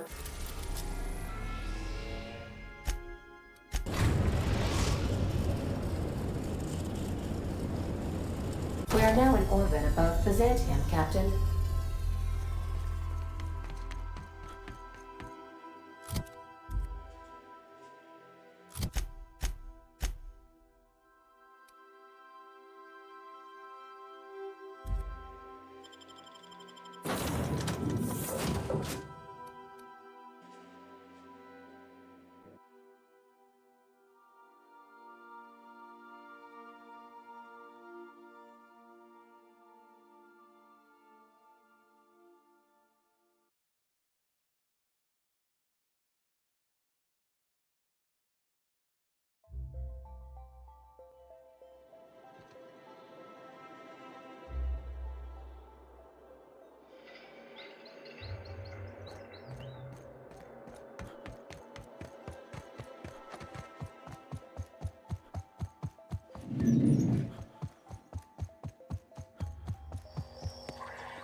I hear Minister Clark's moving his office into his residence. The poor man does nothing but work.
No magazines, no posters, not a Rizzo's in sight.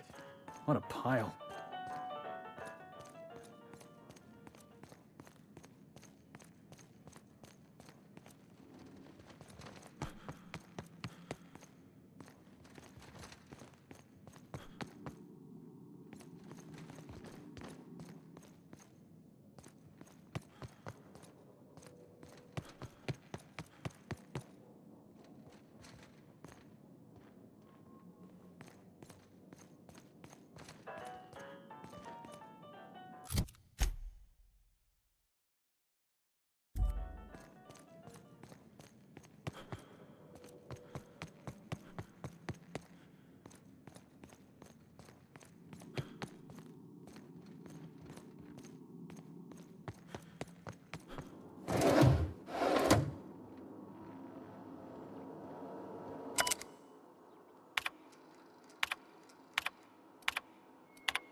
That's top-of-the-line equipment. Better than most hospitals, even. That's far enough. What are you doing here? How did you even get inside?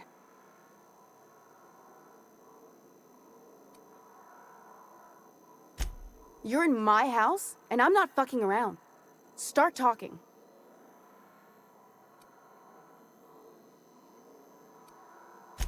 If anyone ever tries to off me, I hope they do it with the same professional courtesy.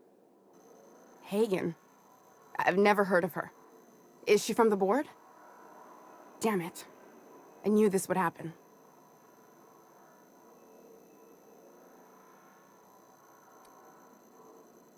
To keep me quiet. But if you didn't know that, I'm guessing they didn't send you. I always assumed they would put a bullet in my head one of these days. I don't know anyone named Hagen. This is utter nonsense. I've never even been to Groundbreaker.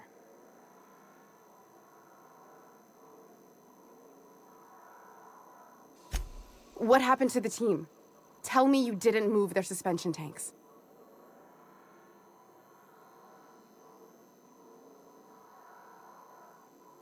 Small consolation. My team, the finest minds of their generation, reduced to salvage.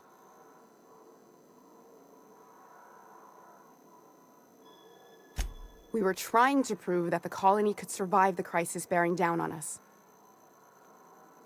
What are you doing, Doctor? This information is beyond classified. You can write me up in your report. It hardly matters. I'm researching a new way to feed the colony. The crops we transplanted from Earth don't give us the nutrients we need. Our colonists might not realize it yet, but they're starving.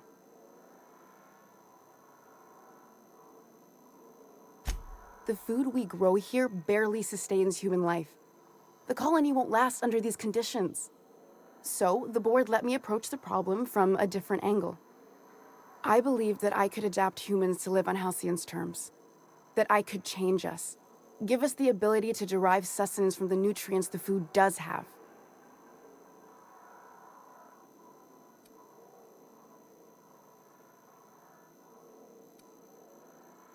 Not for lack of trying. I wanted to save them all, but I wasn't strong enough.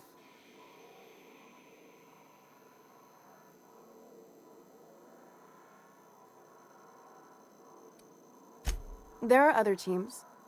We didn't want to experiment on human test subjects, so we used the only resources we had. Each other. I'm desperate.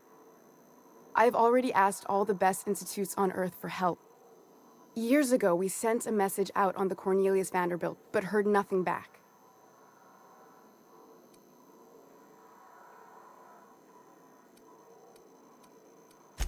It's been missing for over 2 years now.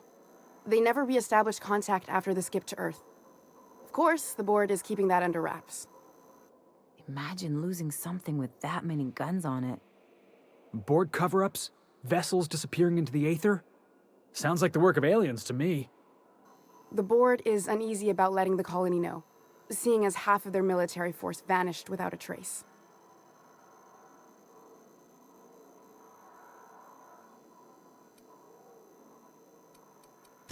I'd prefer if you didn't use my name when you talk about this. My contract has a list of very terrible consequences for breaking secrecy. You came to kill me. I assume that's still on the table. Please don't. If I die, there's no one who can reproduce our work. Every sacrifice will have been for nothing. And we'll be no closer to a solution that feeds the colony.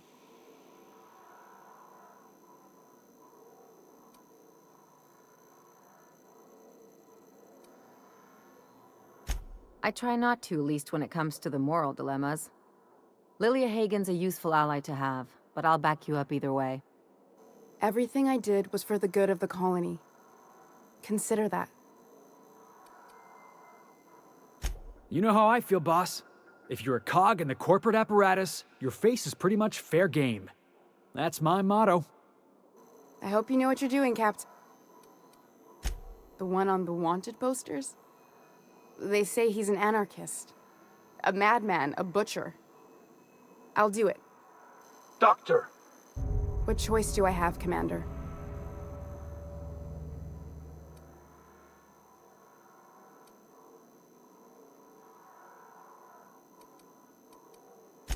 Alien conspiracy? No. What, did you hit your head on your way in or something? I need to get out of here. Phineas can contact me when he's ready to work together. For now, I'd better pack up the lab and head somewhere discreet. Not so fast. Captain, what you just learned is beyond your clearance. Hell, it's beyond mine. Give me one reason why I should let you walk out of here alive.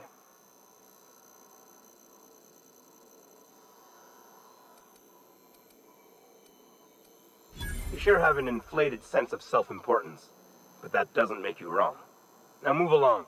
The doc has a lot of work ahead of her, tidying up and such.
Here's what I can't get over. Clyde wasn't always friendly. He wasn't ever polite. But he was always on a level. You always knew where he stood. Now I don't know what to think. I don't know if he was ever straight with me. Did he ever believe in fighting the board, or was he just feeding me a story? Don't take it personally. Most people aren't even honest with themselves.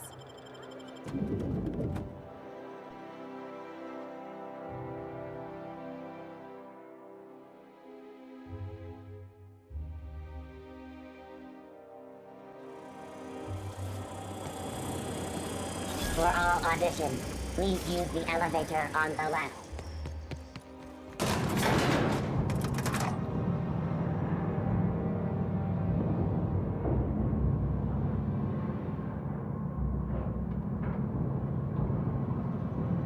We gonna do this? Hold on. Gotta fix my hair. My cousin's in pictures. That business makes piracy look civil. Great! You made it! Listen, I know you're expecting a script, but you're the real deal. Just go in there and do what feels natural. We gave the other actors real weapons to keep things authentic. And 'cause Josh is paying to see their logo on the big screen. See, I knew you'd get it. Now go in there, find your mark, and show us what you got.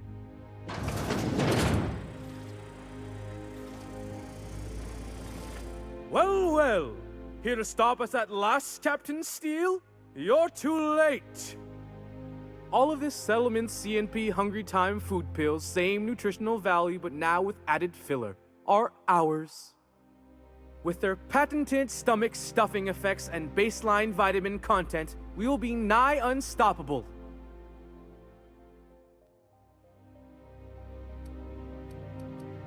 They are? What an unexpected twist! You may have fooled me for now, but not for long. Am I in the shot? Hang on. I'm gonna give him the old millstone glare. Do you remember the last time we faced each other? The Battle of Axajax, staring one another down across the void of space while flaming debris fell like rain around us.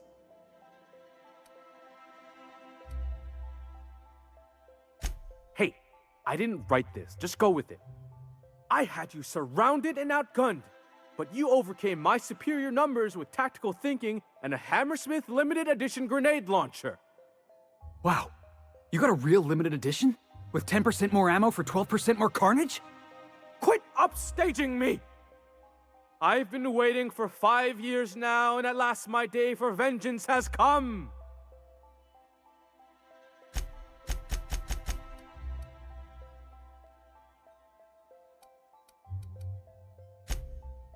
Yes, even you are powerless this time, Steel. I have this whole port wired with sub-micro energon transistors.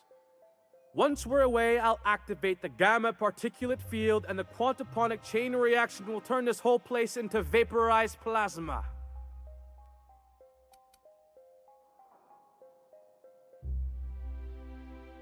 And I spent 3 hours learning how to pronounce them. I hope you've paid your burial fees and signed your personal death and dismemberment waivers because this is the end for you.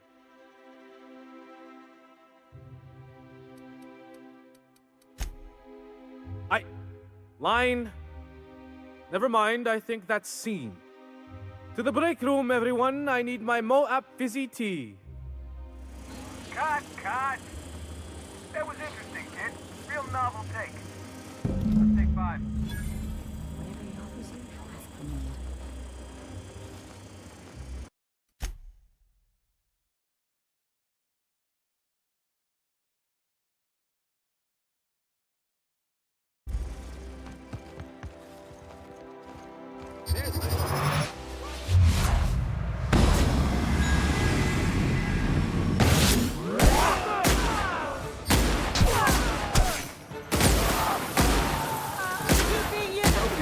You, boss.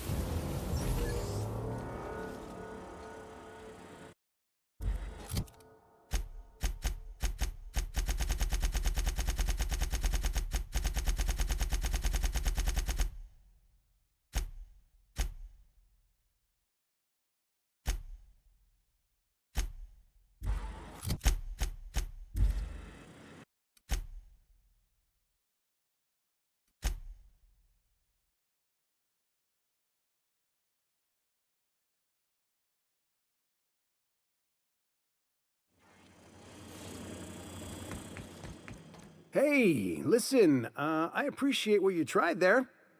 We've got to review your footage before we make a final decision, though. Look, sometimes you just gotta wait for your break, you know? Here, take this for making the trip down here.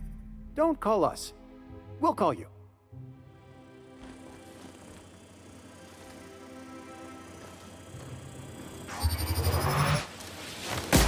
Down!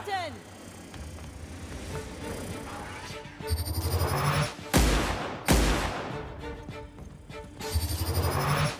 didn't even get our hands dirty.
Rizzo's Purple Berry Crunch, Tripical Flakes, and Purple Berry...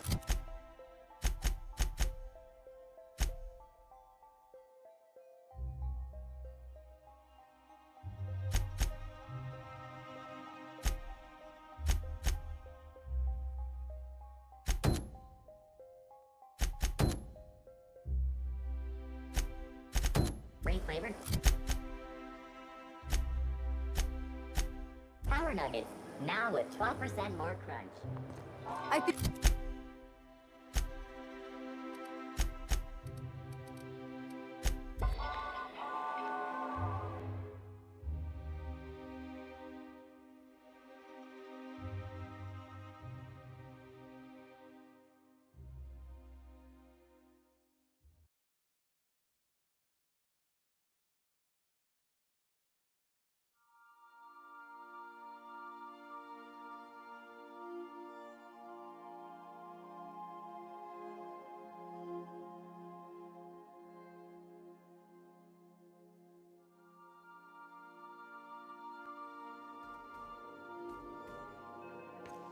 Some crew members are causing a disturbance on the ship. You're adjusting before you pull. You're anticipating it. Of course I'm anticipating it. What if I shoot a friend on accident? That's on account of your stance. You want to lean in, embrace it, work with it.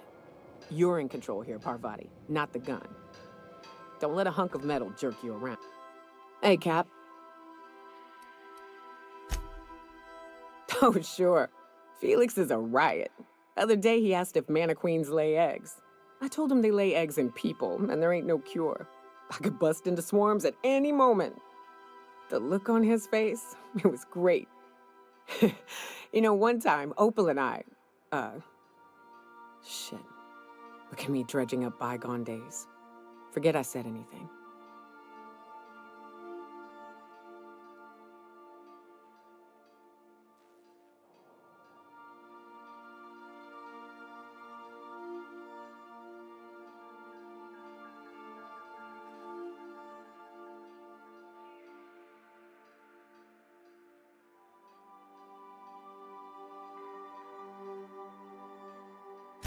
I will. Hey, Captain. I got a thing.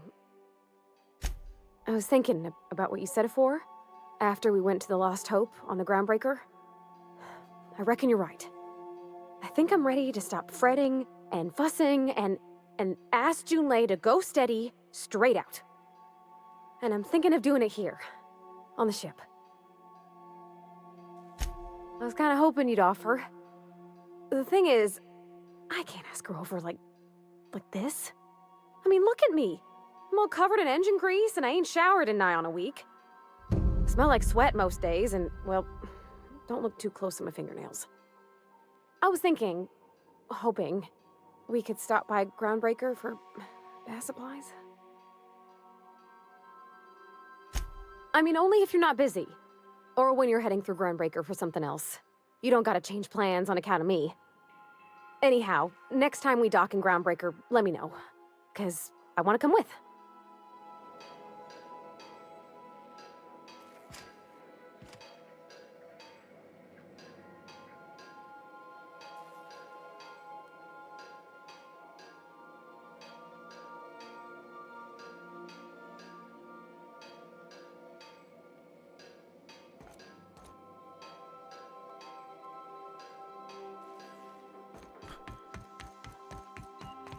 I believe your choice to spare Chartrand would be considered the honorable path, yes?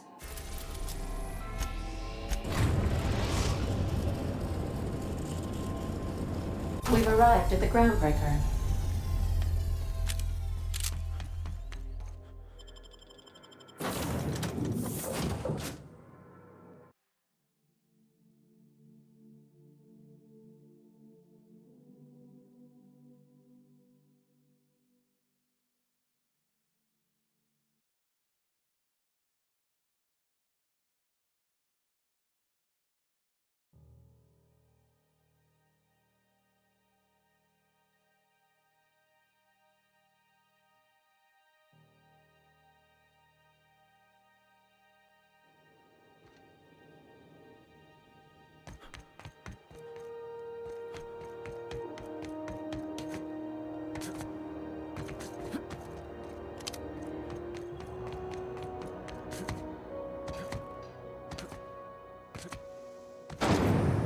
Rizzo's Dribbleberry Punch.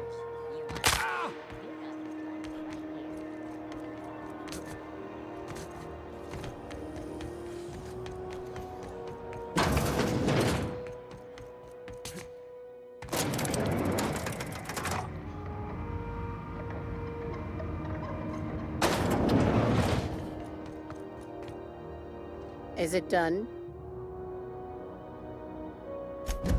Well, damn.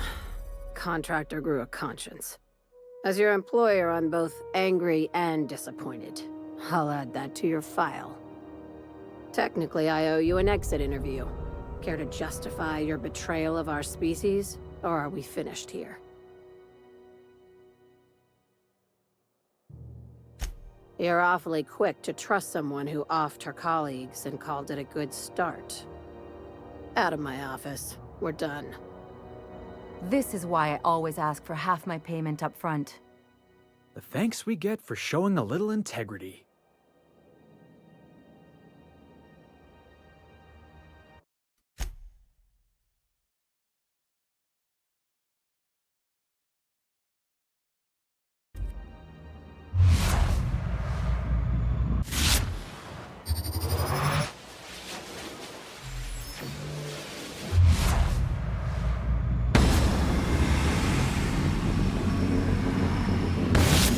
Right, here we go! I got another fight me.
CNP pancake mix.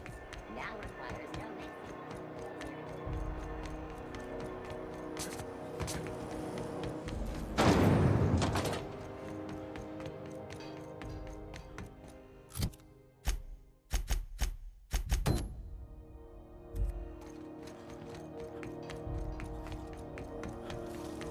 Rizzo's Purple Berry Punch. You want a punch? We got your punch.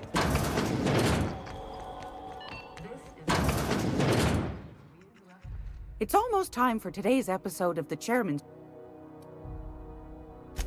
I think I got just the thing, my dear. A few years back, Auntie Cleo's put out a home makeover kit, and I snagged a couple for myself. High-grade shampoo and conditioner, scrubby brush, a nice lotion, that sort of thing. I still got 'em, too. Most folk don't got the time, or bathtubs for such, me included. I'll let you have one on clearance. You want rosish, mock apple and cinnamon, or refurbished ship?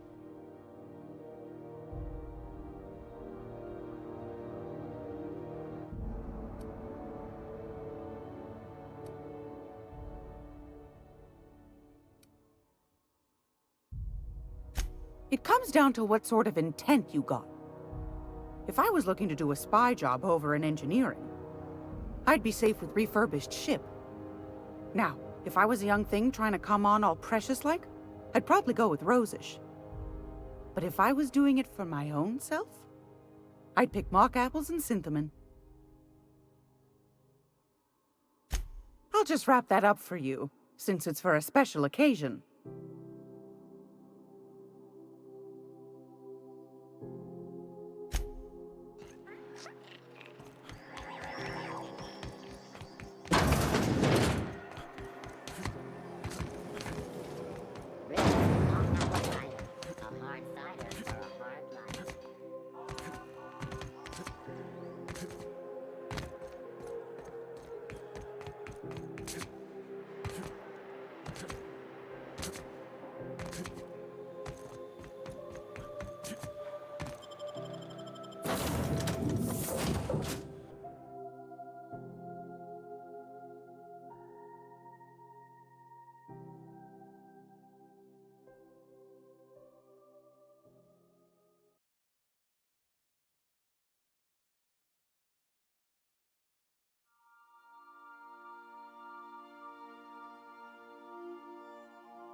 Crew members Ellie and Max are engaged in a heated discussion in the kitchen.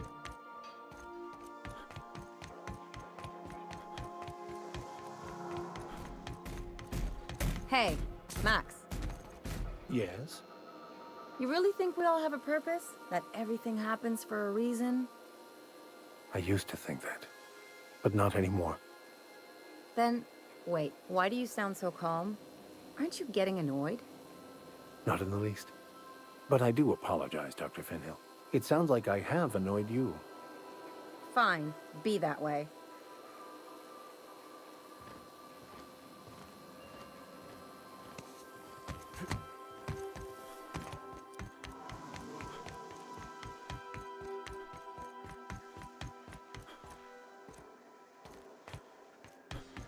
Good luck, Captain.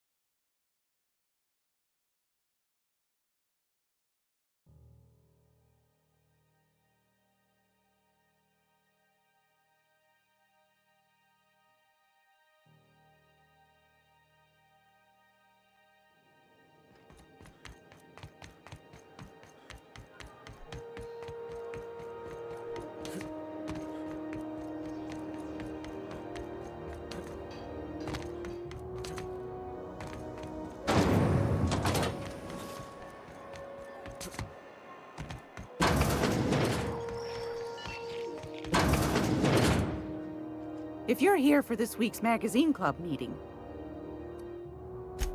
Sure do. I'll pay for that, ma'am. Thanks for being so helpful. You're welcome, dear. Anytime, sweetheart. You know where to find me. Groundbreaker's safe from melting to bits now. Lots of good people can rest easy because of you. Thanks, Captain. I'm gonna put these someplace safe. In her messages, Junlei said her mama used to make this dish for Monarch. Dustback casserole. Salt tuna and xenogold needle mushrooms. And then for dessert, there's a thing called, sweetheart cake. It's made with almond paste and wax gourds. There's gotta be some place in Stellar Bay that can bake a casserole. And I heard tell there's a Rizzo's town near there called Cascadia, what specializes in sweets. Thanks, Captain. I know I'm asking an awful lot, but I'm sure it's gonna be worth it.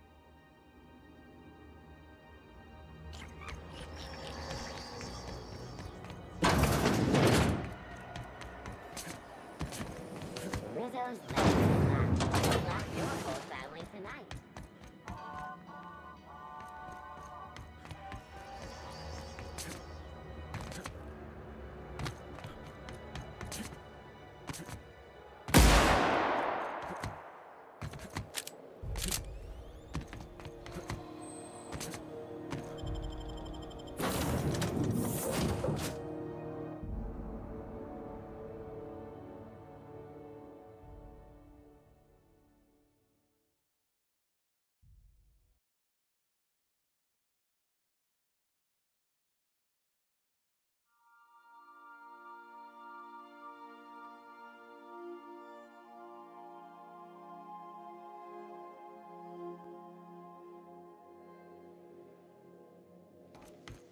If you stop in the engine room, would you ask Parvati to...